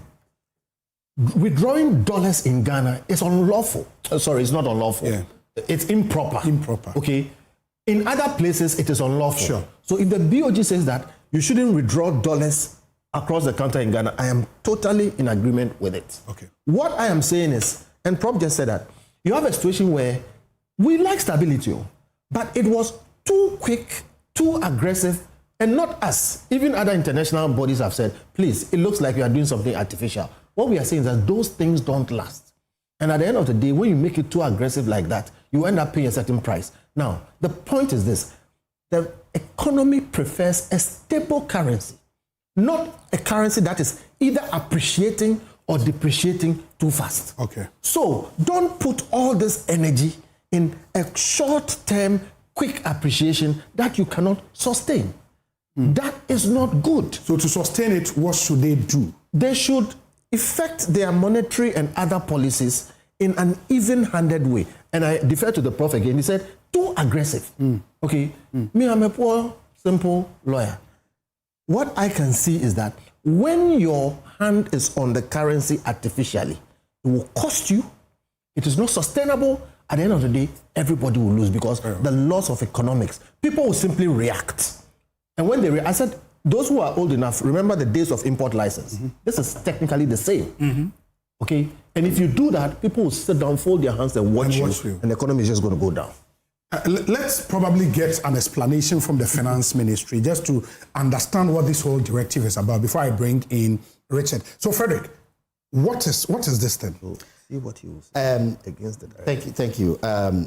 Both Prof and Kofi and Mr. Bensel say that the directive is not clear, but trust me, this directive is as clear as crystal. No, please. Let me just when I say I don't understand, I'm looking at the imports. The imports. Ultimately, on where all of this. Yes. So that's what I meant. Okay. If you read the Foreign Exchange Act 2006, it is clear that nobody is allowed to trade in or to trade with any other currency. You can't price, you can't receipt, you can't do anything in any other currency apart from the Ghana cedi. So in the first place, withdrawal of USD cash itself is against this act. Now, to explain or to further throw light on, Prof was saying that imports will pick up and then people will need dollar and all those things. There are generally two kinds of forex: the offshore and the onshore. The onshore is the one we are all known to. You have your fiscal dollar, maybe you go and deposit in the bank, or you have a check dollar, you go and deposit in the bank. That is not what we use for international trade. So, to be very clear, you don't need physical dollars. You don't need any form of dollar to engage in international trade. So the penchant, the onshore dollar, the penchant for us to sort of get hold of dollars, get hold of other foreign currencies for international trade is actually born out of our experiences with the cedi. Over the 60 years of the cedi, it hasn't been stable, let's all admit. So people have developed affinity for keeping or storing their money or keeping the value of their money in foreign currency. It has nothing to do with international trade because you don't need fiscal dollars or any form of dollar to be able to trade. To be able to trade. All you need is the offshore dollar. And let me come there. You see, the offshore dollar we generate by means of, let's say, exports and official GOG activities. When we export cocoa, we get dollar, which is not fiscal. It credits you mentioned the nostro, and it credits our accounts. When a bank sponsors a client who does exports, the bank receives the exports. Those are all offshore dollars. Those are the dollars we use for international trade. Yes. So going in to a bank to go and withdraw huge sums of dollars is unnecessary. Yes. You don't need any currency to engage in international trade than the Ghana cedi. What you do need is that you build up your Ghana cedi. You send your invoice to the bank that I want to import this from, let's say, China. Okay. Your bank will then debit your account with the cedi equivalent of whatever forex amount you are debiting. Sure. So, to be very clear, international trade has nothing to do with these cash withdrawals and anything. It is a way, and I must admit that we have not done well with ourselves when it comes to cedi. I mean, the what identifies a country is its name, its flag, and its currency. See, the Cedi is culture. Okay. Yes. I mean, there are many other things. Other things. The Cedi is who we are. The Cedi represents what we are. The Cedi represents our history. The Cedi represents where we are even going. So the Cedi as a currency itself is more than what is called medium of exchange. It embodies. Look, but others have abandoned their currency altogether. Money plays four main functions: as a medium of exchange, a store of value, a unit of account, a standard for deferred. So the question is whether the Cedi has performed all these four functions for us. Maybe for medium exchange to some extent, a store of value. No. So. Let's look at okay, you finish. So you actually agreeing with me that over the period, we as a people, and right from the 60s to now when the Cedi was introduced, we as a people have not done well or done good by ourselves in the management. Government have not the people. Okay. With the management of the Cedi. Yes. So you see, it looks a bit off that a currency which has always known depreciation is now appreciating. It's like a cold turkey. We are not used to the appreciation of our currency. So when we see that our currency is appreciating, it's like something, an anathema. What is happening? It's the pace. The aggressive. So you see, the strengthening of the Cedi it's not artificial. The current one? The current one. It's not artificial. It has to do with real sector interventions that was made by the government. Interventions are artificial. No, interventions are policies which are done to drive a result. Okay. So I mentioned, we've spoken, I won't belate the gold board intervention. Yeah. I won't belate the fiscal consolidation. But these are real sector interventions. And I must tell you, for the first time in our history, through the operations of the activities of the gold board, we have received or we generated more money from artisanal small-scale mining than from big-scale, large-scale mines. What it means is that Galamsey is driving the. What it means is that market forces see the forest generating capacity of this economy, and then those demand and supply play in, and which determines the value of the Cedi. So the BOG the BOG is very clear. What the BOG directive is saying is that he didn't say that don't engage, don't transfer or don't. He says that you have no business going to withdraw cash from your dollar. It gives a leeway that unless such transactions are fully supported by equivalent foreign currency cash deposits lodged by the same institution. Yes, what does that mean? Mr. Bento recently came from the US. When he was coming, he had $100 change. Okay. When he went to the bank, he went to deposit his $100. When he's going for his $100, the bank cannot say that I won't give you my $100. Okay, that's what it means. That's what it means. That if you went, if you went, this large body corporate, if they have dollars they can withdraw, not just individuals. No. It's talking about generally. Okay, it's talking about he used them as an example. He says generally, if you went, you had your dollar, somebody came, visited your uncle, or somebody came from the UK and gave you £1, and then you went to deposit it in the bank, you are free to go and take your dollar or your pound. Okay, but not when you don't have anything. You don't have anything there, or you sort of even didn't deposit it in cash, and then you go that you want $1 million, $2 million. But why were people withdrawing such huge amounts in forex? Why were people doing that? I don't want us to. There's a lot going on. I don't want to go into that. That is why we are saying that ab initio, it was illegal. Okay. It is illegal. It is not backed by any economics. Were they not doing that for a purpose? Was there no reason for those huge withdrawals, for which reason the Bank of Ghana has had to step in?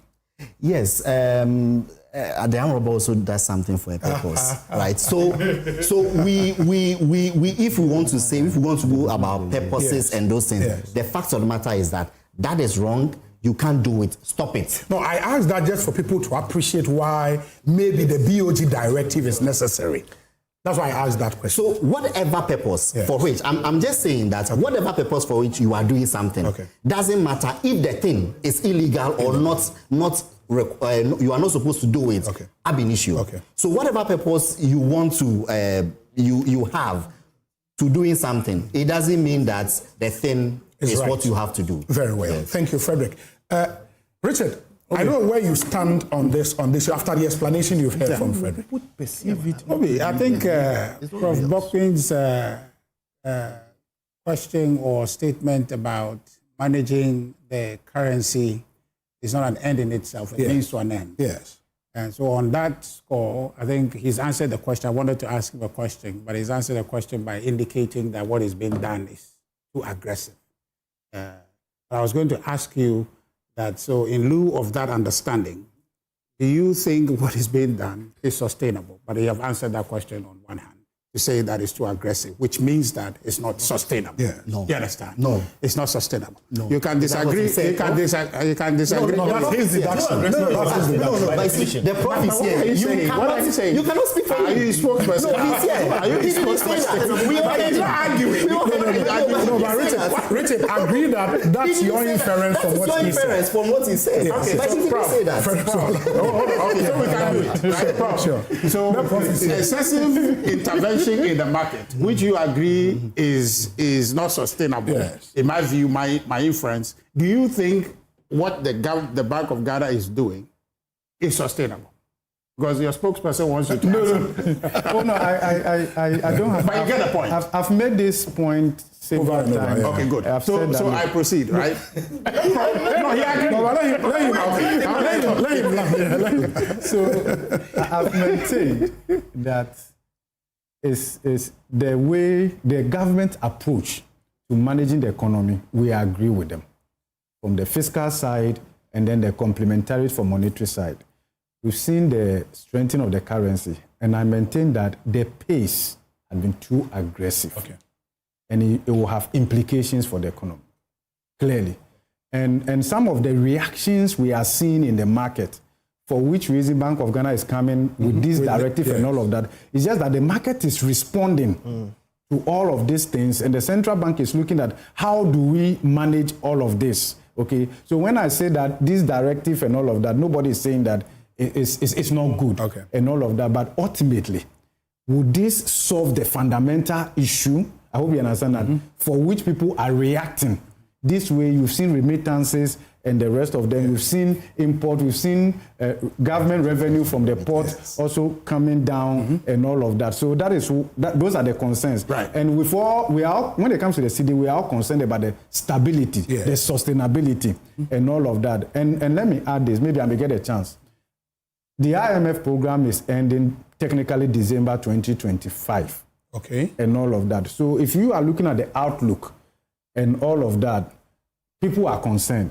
Not only that, people who want to withdraw dollars from the counter, so to speak, but even for businesses that need to make payment, transfer out of this country for import and all of that in anticipation of Christmas and all of that. There are real concerns that I believe that we have to look at, and I'm sure my good friend here agrees and all of that. So those are the things that... but Prof, I'll come to Richard. As part of the sustainability argument, wouldn't it rather be a good call? Because the last time I went to South Africa, I couldn't buy in dollars. In fact, I went to the mall and I had to go back to my hotel, pick my passport before I could exchange my dollars into rand before buying anything. Shouldn't we be getting there in Ghana? Who has stopped us? So these are the steps. No. These are regulations. No, these are the steps. Look, these are the steps. I agree with you. It's a regulation. We cannot do everything. So there's a role regulation can play. Okay. Regulation cannot substitute for real things that we have to do on the ground. Yeah. Look, if we talk, the economy's supply capacity is severely constrained. What are we producing in this country? What are we producing? When we talk about entrepreneurs in Ghana today, is to identify something outside and then what? Import it. And the rest of them. So that's why we are saying that to some extent, we've seen the role of fiscal discipline, expenditure cut, and I've commended government for that. I've commended the Bank of Ghana also from that. But where you see where the Cedi is right now, I hope you understand that the aggressive strength from the beginning of the year to where it is it optimal? Optimal. In terms of promoting the economy that we want. Again, if you are looking at export, you are looking at maybe import dynamics and all of that, and whether real cash flow allocations have actually gone to the real sector of the economy. Here you are talking about agriculture, you are talking about maybe industry, you are talking about the rest of them. And I think that until there's substantial cash flow allocation, budgetary allocation, and we are beginning to see the transformation coming from the real sector and the rest of them, then we are going to have problems and all of that. And I'm sure that's also playing the role. So Richard, please. Yeah. So the short answer from Prof is that it's not sustainable. Really, that's the point. Essentially. Yes, essentially. You see, and also the point was made, I don't know if by Mr. Kofi Bentel or Prof again, about if people form the idea that the price of the Cedi out there is not real, it will undermine confidence in the market. That the demand and supply elements are not regulating the price on the market. That's one reason it is not sustainable. Because in that way, people would go out and still go and get the dollars outside of the banking system. That's how you lose control of it, and that's how the rate spikes. Obi, I am just surprised how this government wants us to believe that by this excessive intervention in the market, they will sustain the Cedi. We all know the way to sustain any currency is through maintaining your trade balances. So where that you are not having deficits, or you are moving from deficit to surpluses. And that way you are strengthening your currency. So then you are looking at market principle that your demand and supply is meeting at a certain point. So people who want dollars can find, people who want Cedi can find it. And in that case, Obi, you are creating employment, which then makes the whole system sustainable. But what we have now is not sustainable. And one way I will demonstrate for my brother is this. You see, this whole thing that he was talking about offshore dollar, okay? That people can't find it. I know people who early on were trying to transfer and pay for their school fees. They were not getting their dollars. They go to the bank, they say this, they say that, they prolong the process and drag it. They were not able to pay for it. The Gtec raised that. Exactly, Obi. So the point is that what is being done is artificial. And the artificial nature of it is such that you can see it. And that's why the market is reacting. And the Bank of Ghana is dumping more regulation on them. I agree with regulation that seals the loopholes in terms of feeding the black market trade. If you take away the black market trade, then you can then have a handle on how you manage your currency. So that part we agree, and every government has tried to do that. But the bit where they are doing and actually entering the market in the way that they are doing, I beg you, it is going to just disrupt the market and undermine confidence in our economy. You probably make the point that you are not managing the economy for yourself alone. There are stakeholders engaged in this economy with us. So foreign direct investment and people who want to come and invest in our economy. Obi, what do you think they are thinking right now to say that they are going to be regulated in the way that there are monies that are there in our currency that they want in another currency, perhaps their own domestic currency? You can't get it. You cannot withdraw it. You can transfer. Obi, I made a point to you that people are trying to transfer 5,000 to pay school fees. They can't find it. So what they are saying effectively is that you can't take your money if it becomes Cedi. You must use our Cedi. And so if I want to invest in Ghana, is that an attractive destination? And mind you, in 2019, Ghana surpassed Nigeria in foreign direct investment. So what you're trying to tell us technically is that you are closing that window, which is the reason why the IMF and the World Bank are beginning to enter into this conversation. Because what you're doing is artificial. You are deceiving us. You know, when we were little, we used to have this cardboard and we'll cut toys and then we'll put lights there. And we invite the kids in the neighborhood and we begin to point it and say, this person is beating and all that. That's what they are doing. In the 21st century, with all the AI capacity we have, what you are doing is this baby photo thing that you are doing to us. And it's not right, Obi.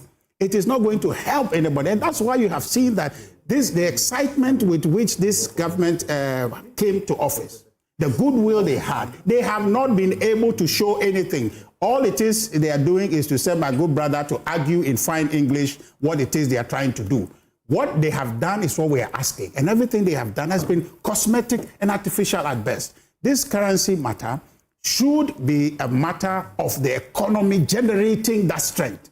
The strength of the Cedi now, it is not actual. It is fake.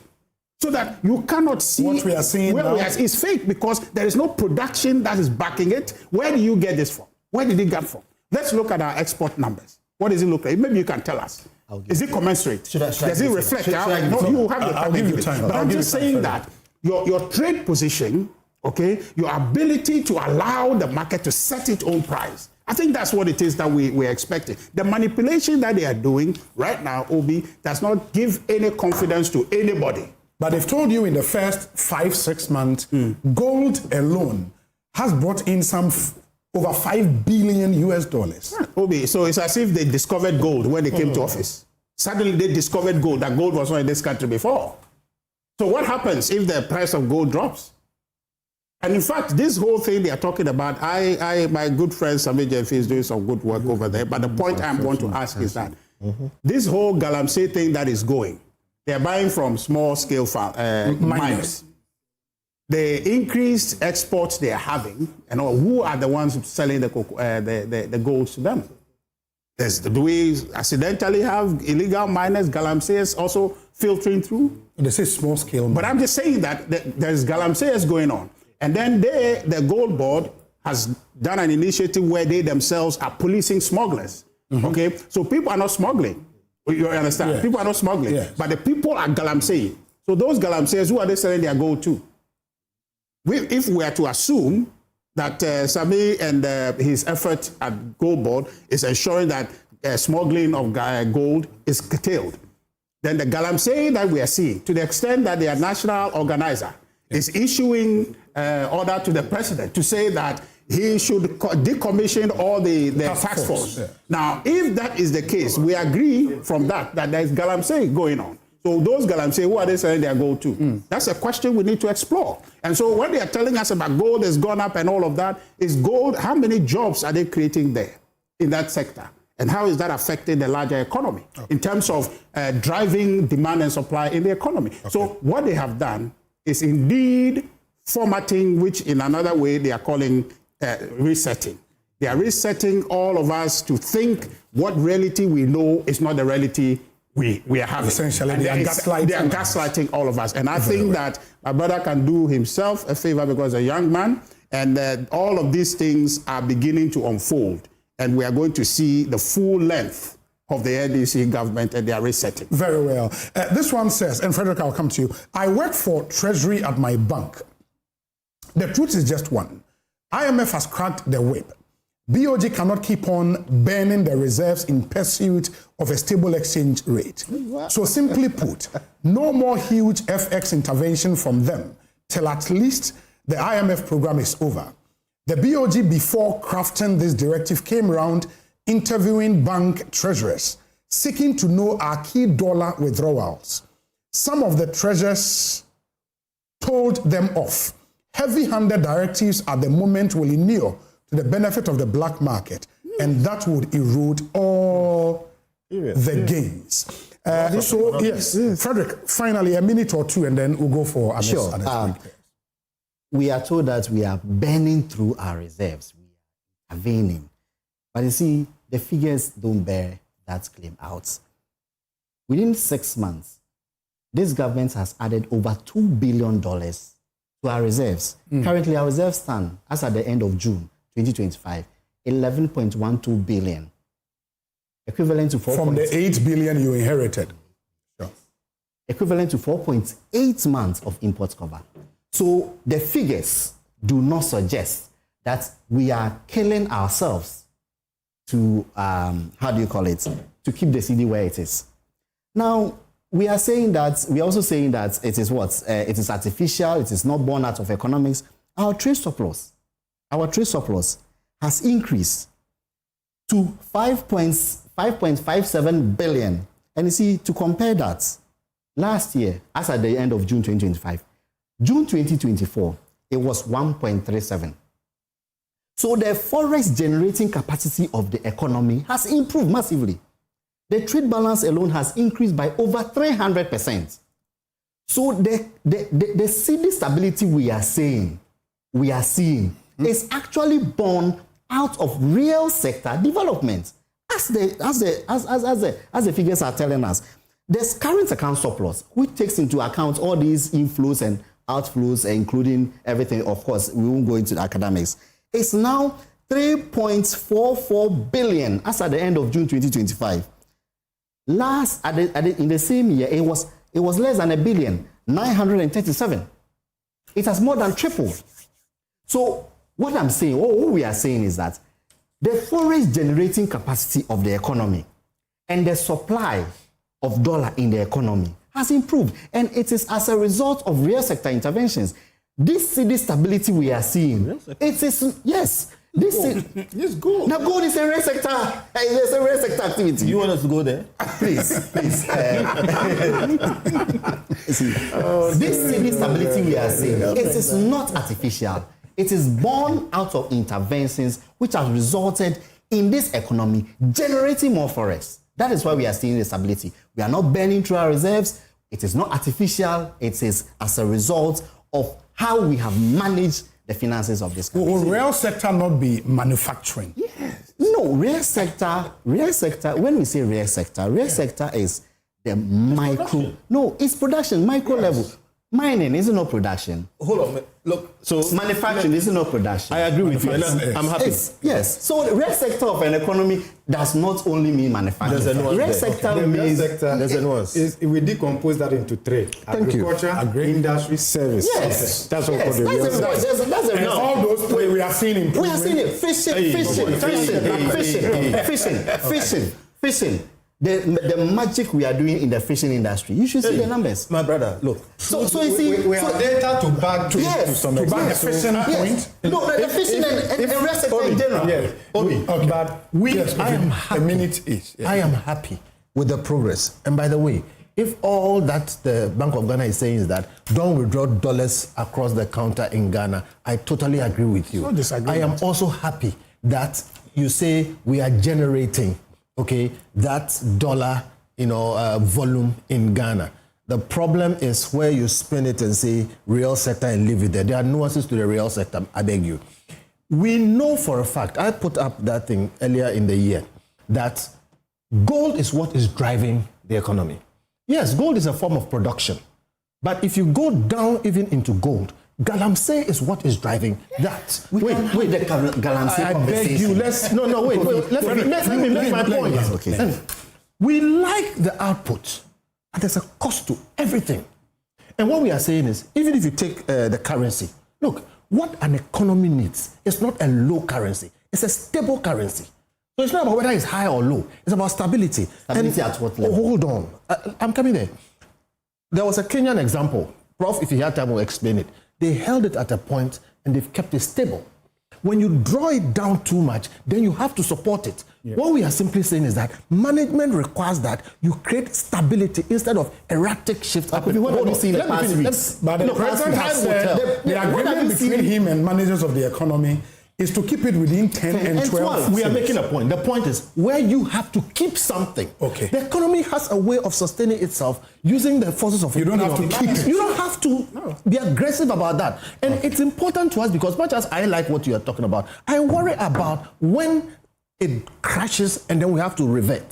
So please, you manage it. We like this thing. But this problem of running an economy on galamsey, and two, having to sustain a currency at a point where you are being too aggressive, manage it a bit better. That's fine. Prof, you made a point that the three sectors, we've seen some growth.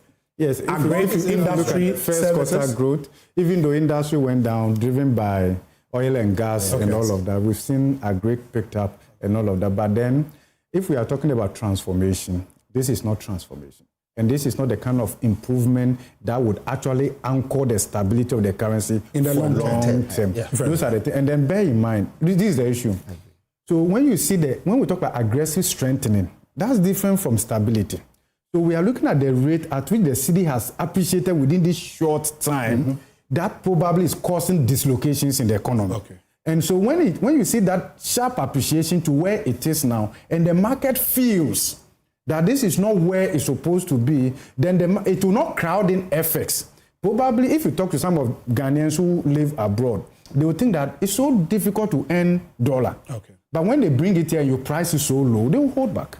Very well. And all of that. So we are looking at the issue without crowding FX. We've seen the surplus and all of that. But if we are to meet all our demands, based on requests and all of that, these reserves, there will be pressure on it. And that's why I'm saying that I see where Bank of Ghana is coming strongly from regulation. That yes, we've got the reserves and all of that, but if we have to entertain all these withdrawals and all these demand, these reserves cannot last us for long. Those are the things that we need to look at. We'll go for another break, but before that, two messages quickly. A senior lawyer watching us comes with this, and he says, Obi, it looks like the Bank of Ghana's latest directive about corporate only getting foreign currencies if matched by their deposit is targeted at BDCs. If not, then we know for sure that it will hurt companies that sell to the local market in cities, but either get their product abroad or repatriate their proceeds, i.e. dividend, etc. overseas. Example, BDCs, telcos, pharmacies, spare parts dealers, etc. Of course, exporters should not be hurt by this, but importers for the local market. What impact would it have on BDCs and telcos like MTN? Unfortunately, evidence this week shows that the banks are misinterpreting it so much so that NGOs, embassies are all being affected. It requires greater clarity and very fast. And he says, I just had some clients complaining to me yesterday. Okay, that's really interesting. My former colleague here at the Multimedia Group, Dr. Opoku Gapo, listening to us, says, Obi, very exciting conversations there. I'm happy to see the concerns of cocoa farmers being discussed on the biggest radio TV talk show in Ghana. The reality is that even if cocoa farmers were paid 100% of the FOB price, it still wouldn't be enough to make them wealthy or move the majority into the middle class in the 21st century. The core issue is this, that selling raw cocoa is simply not profitable enough. Research shows that cocoa farmers receive just 5 to 8% of the value of a chocolate bar, while manufacturers, processors, and retailers take 95 to 92%.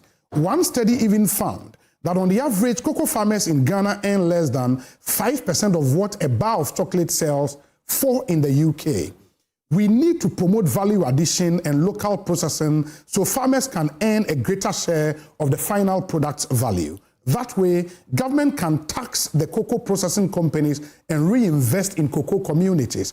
Let's also encourage farmer cooperatives to own and run cocoa processing businesses. That's how we move beyond just selling raw produce and ensure better incomes and long-term sustainability for our farmers. We cannot create riches from simply selling and exporting raw cocoa beans. Yeah, the same like gold. That's Dr. Opoku Gapo. This is where after this short break, we'll come back and deal with the Ghana Tertiary Education Commission and fake doctorate and professorship after this short break. Stay with us.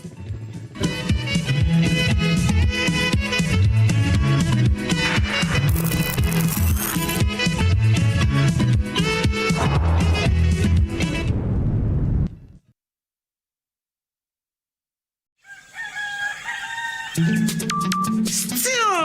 Misaka, and Nemum was a summer brabo, and it can afford Swabrabo. Misaka pensions, Carol. Misaka or the Sikam. Misaka insurance.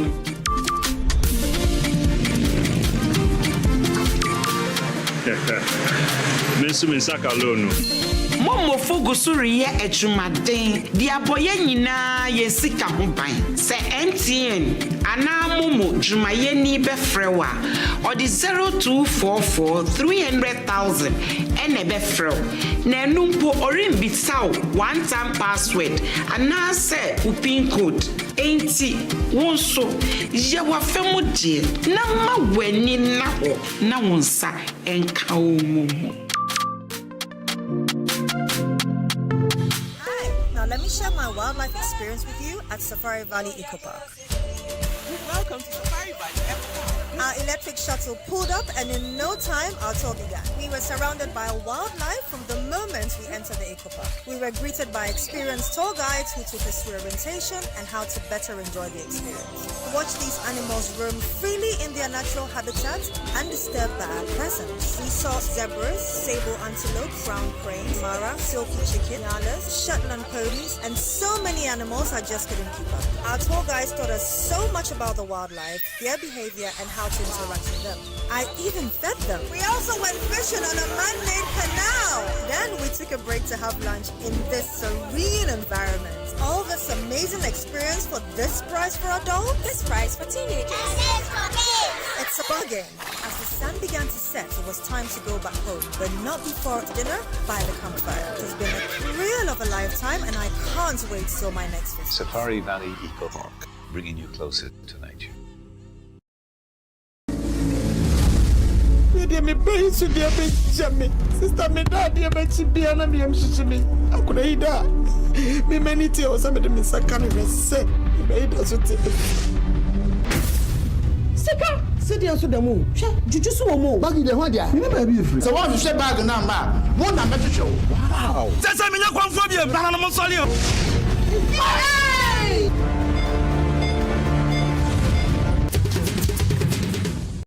Every dream starts with a prayer, and every prayer ends with a promise. At Blue Financial Services, it is our passion to make you smile, to show you that your smallest deposits can lead to major financial wealth. From the early days, taking that first big step, to the days of joyous maturity, we will be with you, so that when it is time to dream again and you're ready to invest your hopes and dreams into the future, we will still be here with you. So dream again and trust in Blue Financial Services.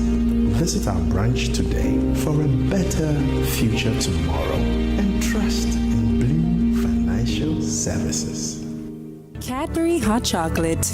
Crafted from cocoa, milk, and sugar. Creamy, chocolatey, frothy goodness, rich taste, so satisfying. Cadbury goodness, the treats you deserve every day. So, Charlie, the deal there, I almost get her.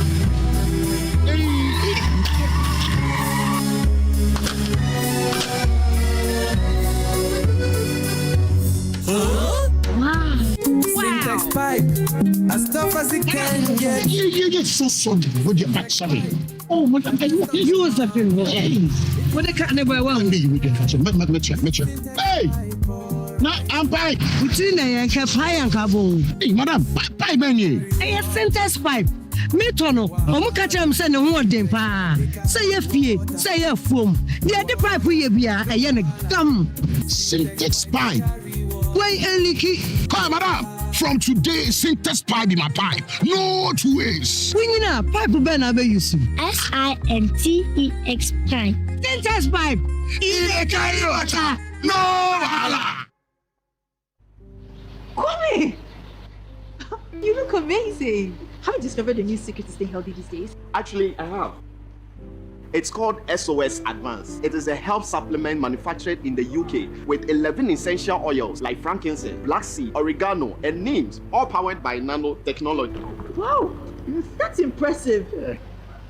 What does it do? SOS Advance supports your immune system against invading pathogens, including viruses, bacteria, and toxins. It also provides antioxidant effects to help combat free radicals and reduce oxidative stress on your body.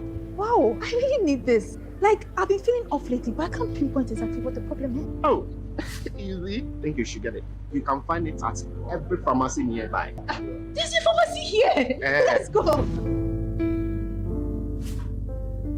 Thank you. I beg his wounds pain. Pregnant and lactating mothers should contact their physicians. This advert is FDA approved. Yeah, Bongo. Hey, again.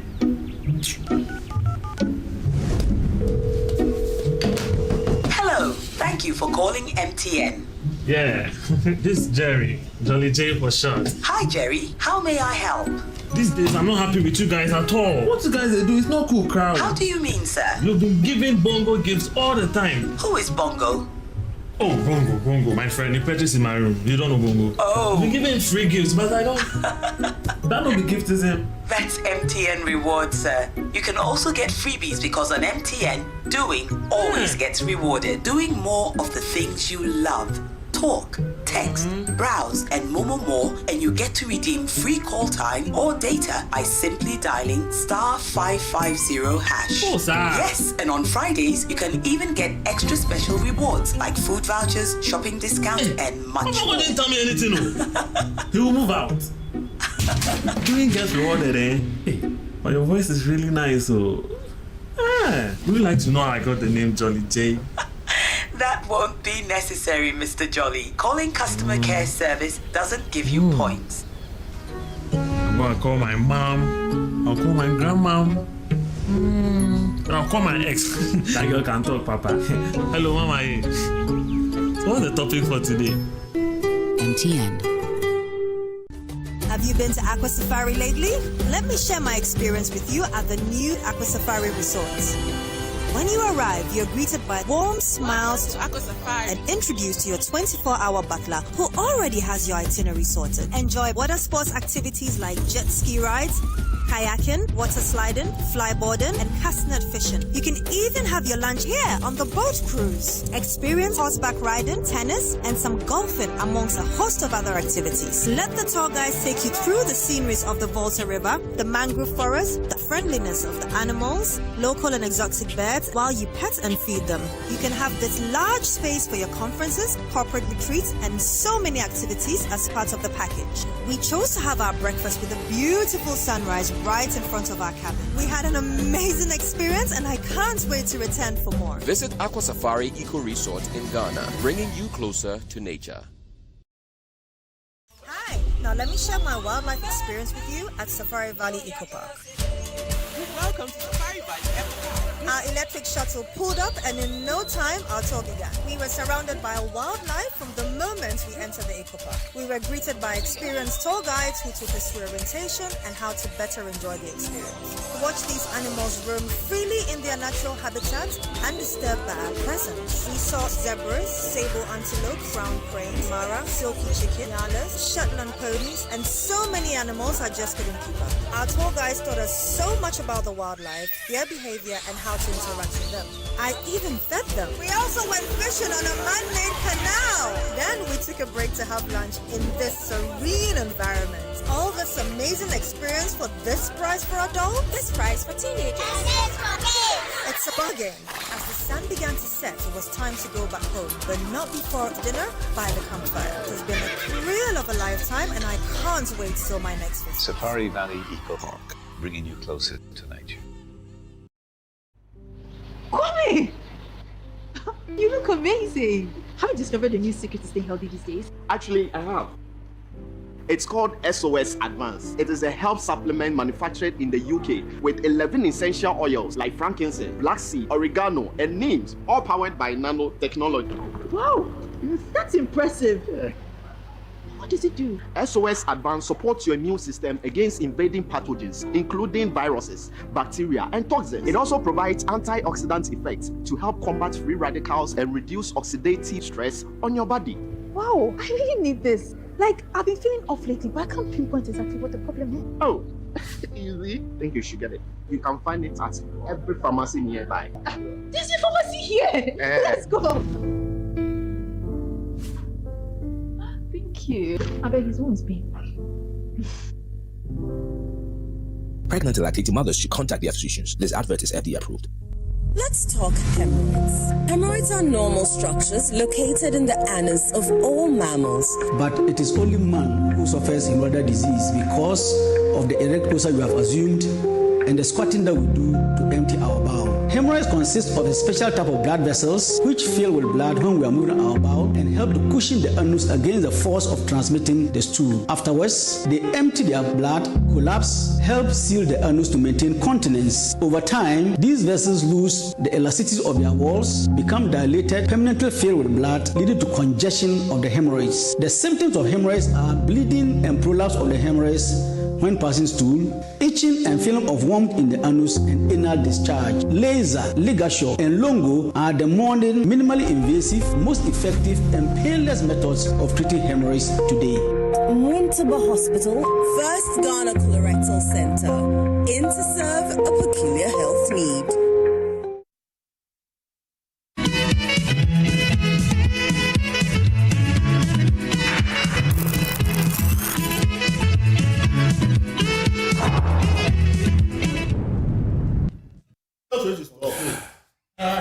Welcome back. This is Newsfile live on Joy News on Multi TV and live on Joy 99.7 FM in Kumasi. We are live on Love 99.5 FM. My name is Osai Bonsu, and in studio Prof. Bokwen is here, Kofi Bentel, Richard Ahiagba, and Frederick, who advises the Finance Minister.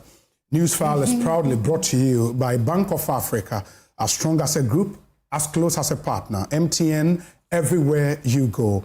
Ashesi University, educating ethical and entrepreneurial leaders for Africa. Robert & Sons Optical Services, your comprehensive eye care service provider for 33 plus years. My Way, dial *165# on MTN to join My Way today. Syntex Tank, it's strong, it's tough. Activa International Insurance, our clients, our passion. International Facilities Management Association, and Safari Valley Eco Park, bringing you closer to nature. So I would mention some few names and tell you what they have in common. Hassan Ayarega, former presidential aspirant. Tanko Computer, acting CEO, Gtec. Joseph Obeng, Guta president. Edward Ajeman, former Audit Service Board member. Dr. Grace Ayensu, Deputy Health Minister. Richard Asiedu, the NDC Central Regional Chairperson. There are some more names. Williams Abayawin Atulik of the Heritage Christian University. And I already mentioned Edward Dua Ajeman. There is also Phyllis Nakoyo Okuno, MP Ewutu Senya East. Desmond de Graft Peitu, MP Gomoa East. Kwame Adom Frempong. And Kwame is with the Internal Audit Agency. And I've mentioned Sofo Rashid Tanko Computer already. I've mentioned Joseph Obeng already. There is Emmanuel Opokuwari, who is a former director of the Internal Audit Agency. There is Isaac Abam. Isaac Abam is also with the University of Environment and Sustainable Development somewhere in the Bno region. All these people have one thing in common. They've received letters from GTech that they should provide evidence backing the usage of either doctor or professor. How did we get here as a country? Kofi, I'll start with you. I saw your post about Dr. Nkrumah. Not Dr. Nkrumah. There was a discussion. Mandela. It was about Mandela, yeah. And he made the point that Mandela received over 200 honorary... over 250 honorary doctorates and over 400 different honorific titles. Wow. Across but he the never world. used any of them. He never called himself Dr. So Mandela. why are we here? Why we are here is because it's a cultural issue. In a culture where people are respected and rewarded more for their titles, positions, and names than their actual performance, production, and contribution, people will work towards titles, positions, and names rather than performance, contribution, and actual, work. Yeah. So it's a cultural issue. Okay, the Kwame Nkrumah aspect, unfortunately, is true. He didn't finish his PhD. He got something and then he called himself Dr. Kwame Nkrumah. But there's a point there. I do believe there's a place for honorific titles. Yeah. In my view, Dr. Kwame Nkrumah was fit to hold that in honor. Honoris causa. Yes, was fit. And there are a number, we don't have time, I told you a number of stories about people who had honorific titles. In fact, there was one of them who he got it and said, oh, now he has to work for it. So it creates a certain, dynamic. Yeah. But then you have a situation where we've built this culture at the highest level. And I know people in academia who basically have gone through degree mills just to acquire these, titles. And they actually got promoted through it. And really? Yeah. Somebody got some funny doctorate, and then through that they've gotten a professorship and they are moving on. So, bottom line, when you see somebody called Dr. Who and ask him, so what have you done? What do you have to show? What contribution have you made? Today, there's a whole movement, especially in the US, that is working against people acquiring higher degrees because they are saying the people who are changing the world, many of them are actually school dropouts. Part of it is because of these things. You have people with big names and titles, and they don't have anything to show for it. So what we've created is a culture which rewards these names, and people rather don't ask actual performance. So that's why we are where we are. And for that reason, you see, people think, oh, why should GTech be doing these things? Unfortunately, for you, it's a personal thing, but it poisons the whole society. In fact, I've come to a point where when I hear doctor, immediately I see something. The reverend ministers and all those people. So it's just spoiled that thing. Look, with respect to my fellow Nigerians, they've experienced that situation where people have all these titles, so nothing means anything. There was a time when I was growing up. When you hear somebody's a doctor of anything, you look at the person twice. It was a big deal. It was a big deal because you know they earned it. Today, no. No. And in fact, a lot of my friends who have doctorates, they rather write A, B, C, and they write PhD. Okay, so you have a situation where the culture is actually making nonsense of actually seeking those things. And my last point, people are they are bypassing the University of Ghana and the proper process. There are about 10 institutions in Ghana properly licensed who are just selling degrees. And they are going there and buying them. You go, you pay the fees, astronomical fees, you sit at home, get somebody to write your thing for you. After 2 years, you go for the graduation, they put a gun on you, And that writing 50-page PhD thesis. I'm like, really? 50 pages? That culture is deleterious. What I mean is, it eats at us over time. So what GTech is doing, whatever you say about it, on what GTech is doing, because you're a lawyer, Professor Kwekwasari makes the point that GTech may be breaching the Constitution in that because they are exercising some sort of discretionary power. He says there should be a regulation in place to let us know how far they can go, because some, as you said, and just to quote his point, he says, when the law says the commission shall regulate, it is a grant of regulatory authority. But under Article 296 of the Constitution, commissions and agencies cannot act arbitrarily or in an ad hoc manner. A commission with regulatory authority is at a minimum expected to A, publish regulations, directives or guidelines which will be gazetted, clearly define what uses are permitted and what count as misuse, and provide processes for registration, approval, or enforcement. He says, as we speak, this has not been done. You see, so the power the power GTech is exercised. And he makes the point that when you are given authority, let me get that, a grant of power is not equal to license to act without rules. Professor Azari is making an argument. And that argument has merit. It does not mean it's a winning argument. I can make the same argument. In fact, there's a lot of argument about bail. All right? Yoko gives bail. Yeah. The police give bail. Okay? In my view, I'm very assured in my mind that it's unconstitutional. Okay. Why? Because the whole essence of bail is to restrict or limit the power of the arresting authority. So if you are the one that can give bail, wrong. All right? And if you look at it, the same rule, Article 296. So if Yoko and the bosses there, who are not judges, are giving bail and exercising that, then there should be regulations to guide that. Do that. Yeah. And one of these days, we'll go to the Supreme Court and have that done now. So it's an argument. But is it stopping Yoko from keeping Shatawale? No. So those arguments are there. In every society, you balance these things, and when the time is ripe, you put these things in place. So I'm not saying he's wrong. And maybe GTech should do that. But in the interest of probity and integrity, GTech is right to do what it is doing now. Somebody has to do it. In this country, Professor Ade, my own worthy professor, who in every sense of the word is a proper person to call himself a professor, and I don't want to go through the history of whatever it is, he was sued. Because essentially, somebody said he's using the term professor when he hasn't merited it. What does it mean to merit it? The man is producing results, which some other professors are not producing. Very well. Okay, but he was sued. Fine, sue him. But it turned out that he was, vindicated. So my point is, you have a situation where we've come to a tipping point. Okay.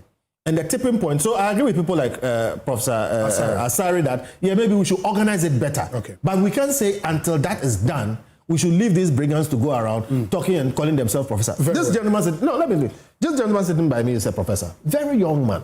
Do you know what he has gone through to become a professor? And he is, in every sense of the word, properly so-called. Now, if you didn't know him well, all right, and because of all that is going on, he comes and says, my name is Professor Bobkin. You look at him and say, how old are you and when did you come? Okay, but he's paid the price. Yeah. And I know a couple of young professors like that. And I'm like, what does it say to these people? And I'm telling you, our youth today are moving away from them because they don't see the point in paying the price, okay, to gain that thing fair and square because of all that is going on. So very well. And the point about having regulations for the exercise of every discretionary power is what Dateba referred to as a meltdown. It may lead to a meltdown of governance. Because it's not just possible. It may, of course. Again, you see, you've cited something which is big for lawyers. Dateba is revered. Sure. And he was right in that context. Yes. But the context is important. When you say may, given that context, yes, we understand it. Sure. But indeed, that provision is extremely important for the regulation of powers within discretionary power. That's true. Within any society. That's true. So, for that context, yes. But in the broader context, it takes away from the essence of 296. And 296, anybody who is not a judge, including the president, exercising a discretion, must give us clear rules. Remember that argument was made when the president suspended the Chief Justice. Prof. Bokwen, you're a professor. When you hear all of these arguments, I mean, how does that make you feel? Well, on one hand, you could say, I could let go. Let go. Somebody told me something. He said, look, these politicians, they want the power, they want the money, they want the business, now they want our titles also. The only thing we can boast of. they want that one also. I think that, yes, I agree that there should be a lot of sensitization. Yes.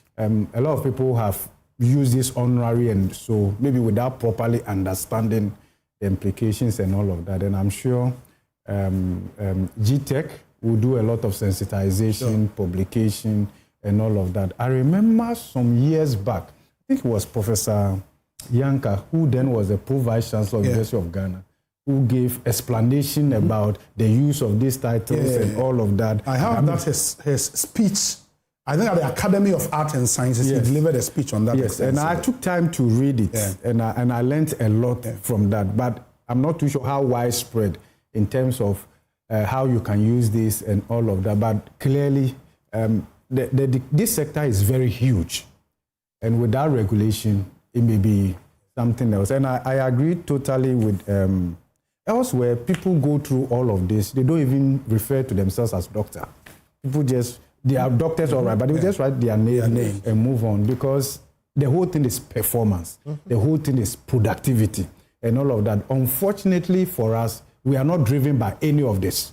Okay, and it's because of the incentive mechanism we have put in place that people are responding to.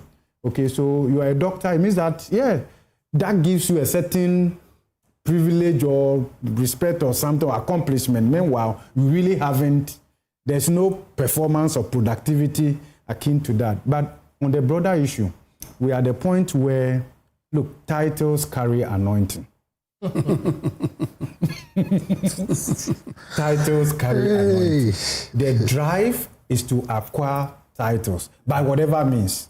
Either at the lower end, it's easier to meet somebody who has like 2 or 3 or 4 masters. What have you achieved?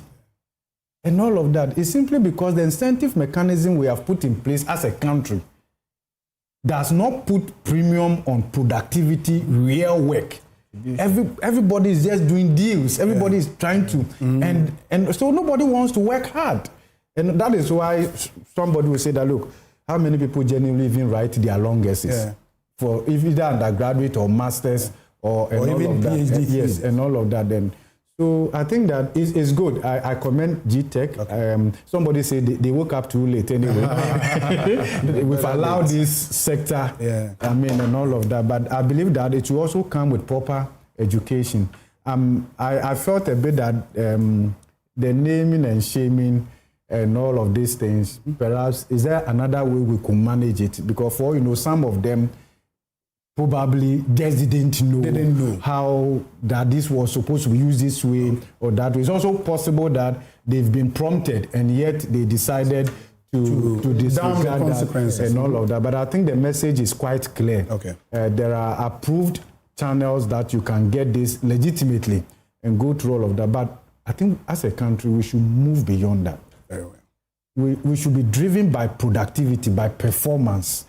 That should be our consideration, rather than we seem to worship titles. And it's all over, and we parade all these things, and the question is, what have you done? You acquire all of this. What have you done? What is the transformation? What's the productivity? And the rest of them. I mean, even those who have acquired it genuinely and through the hard work, how are we using it to impact society? How are we using it? How is it reflecting in how we engage students?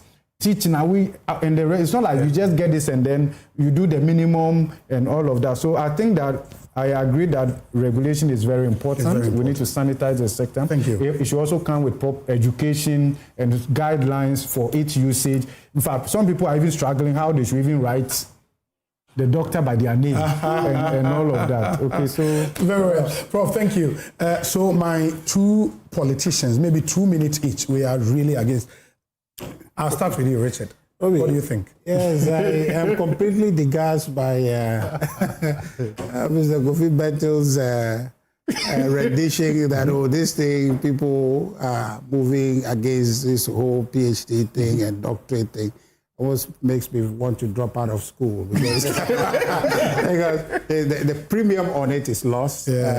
But if done properly, the very demand of any PhD is to ascertain what contribution you are making to the literature space you are engaged in. So that contribution is inherent if done properly. And so I think GTech is a way of moving society forward. And so development is knowledge intensive. Exactly. So maybe in our country, perhaps the connection from the knowledge production in academia and policy probably needs to be strengthened a bit more so that these contributions can translate into policy.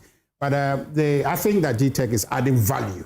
Ultimately, that will put premium on how people become and restore the dignity to it. That's the only thing we have. Exactly. but we don't have the money. You have the money. The point I want to make, I think, is Professor Kokwaza. Yes. I want to ask this. Argument is making relative to GTech adhering to a certain rule that which rule doesn't exist and therefore they are in breach of the Constitution. I want to ask, I don't know, I don't remember, I stand to be corrected.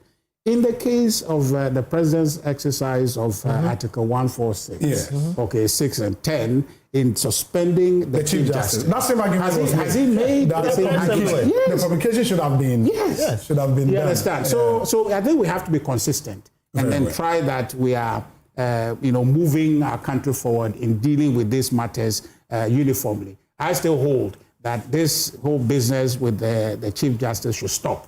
In my view, it should stop because it is a botched idea. Don't let us it is a political, enterprise, and it should stop. But otherwise, I commend Gtech. Very well. One of our viewers in the US of A says, Obi, in the US, only medical doctors use the prefix doctor. PhD holders don't ordinarily use the prefix doctor. So you may not see Condoleezza Rice calling herself Dr. Rice, but Miss Rice. That's US. Ghana, hey. Richard best can help himself. Well, let's see if you can help yourself. I think GTech should be commended for this, and I agree with the submissions made. There should be some sanity around. Yes. I mean, now doctors in Ghana are fighting for their title. So now they say when you write doctor, the DR dot, you have to into brackets med. Yeah. So because the encroachment is just too much. Because you go to the hospital, doctor, but they are not medical doctors. Yeah. So it is important that there's some sanity in the around space. In the space. But like I said, like everybody has said, it has to be done in the right way. If we need to enact a regulation, let's enact it. If we need to do whatever it is to support. Done is not wrong. Yes. It can be improved. It can be improved, yeah. But see, I agree with you on the societal penchant for accolades. Yes. You see, with nothing to show for. With absolutely nothing to show for. Form over substance. Form over substance. And you see, we have to restructure or rewire even the way our public institutions and other institutions even reward results. You can be the best performing in your unit or everywhere. If you don't produce a master's degree, you are stuck. Yeah. I know somebody who went somewhere for a role. Yeah. And they told the person had over 16 years experience. But just that he was working in an environment with the first degree, which didn't require that you need to be promoted to show a master's. He enters a public institution. They say, you need 8 years post-master's experience. Yes. But there's nothing wrong with that. No. What I'm saying is that there's nothing wrong with that. No. Wait. You see, there's nothing wrong with I'm trying to say that is more important than what I'm trying to say is that it is the society's penchant to place value on paper over performance. Yeah. That is why everybody is going in. And in the labor market, the labor market is actually discounting this. People have mastered, but they are doing work that maybe Exactly.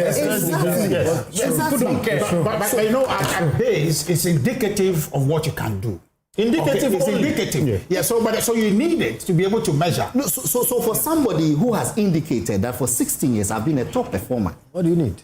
What do you need? Yeah. You understand? Yeah. Actually, outside, but the job treasure that. So it's a bigger conversation. We should encourage GTech to do what it has to, but it has to be done in the right way. Thank you. It's not wrong. Thank you so much. Yes. This one says, Obi, great job. I am Isaac Kofi Nyangston, PhD. Just, I end it, Charlie. And he's with CSIR, BRRI. The Director of Training at the Electoral Commission, Dr. Srebo Kweku, says, Obi, we tire before the PhD, so we need to be accorded the title. Doc, I agree with you. It's been great having our guest on the show this afternoon, Frederick Emisa, who is Technical Advisor to the Minister in charge of Finance of the Republic, a professor and a proper professor, Godfred A. Buckman, Professor of Finance and Economics, University of Ghana, Legon, Nana Eduna II, spokesperson for the Ghana Cocoa Farmers Association and the Cocoa Entrepreneur, joined us via Zoom. Richard Ahiagba, soon to be called Dr. Richard Akpaba, Director of Communications for the New Patriotic Party. And at least for us lawyers... After that, his party will win the election. We're going to be back to performance. At least for us lawyers, there is not much controversy around the usage of that title, apart from a few quack lawyers here and there. So lawyer Kofi Bentel, proper lawyer and senior Vice President to pronounce Imani. That lawyer it's a prefix we can use. No, it is. It's either you use that or learned people. Thank you so very much. My name is Philip Oseibusu. I'm permitted to use the Esquire. So Philip Oseibusu Esquire. And thank you. I sat in for the regular host, lawyer Samson Ladi. And have a great day. And we'll be back. Proper law. We'll be back next week. Good afternoon.